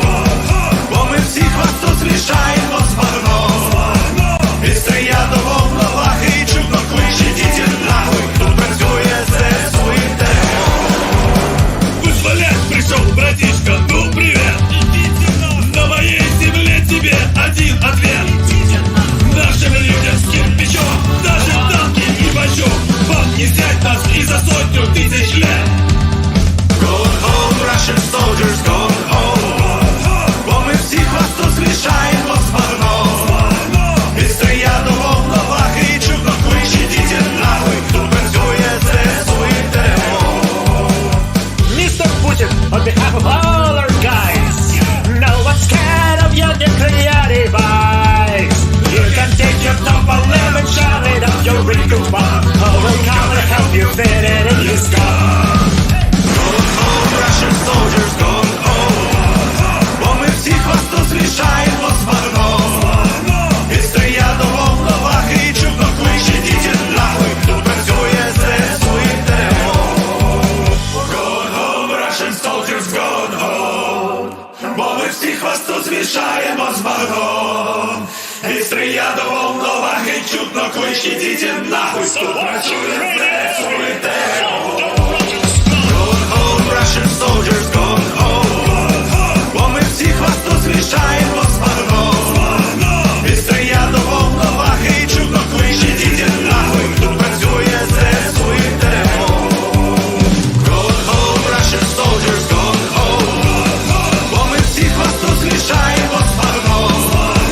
І стрія до волновахи, і чудно кличе дітям нахуй. Тут працює ЗСУ і ТРО. Ідіть нахуй!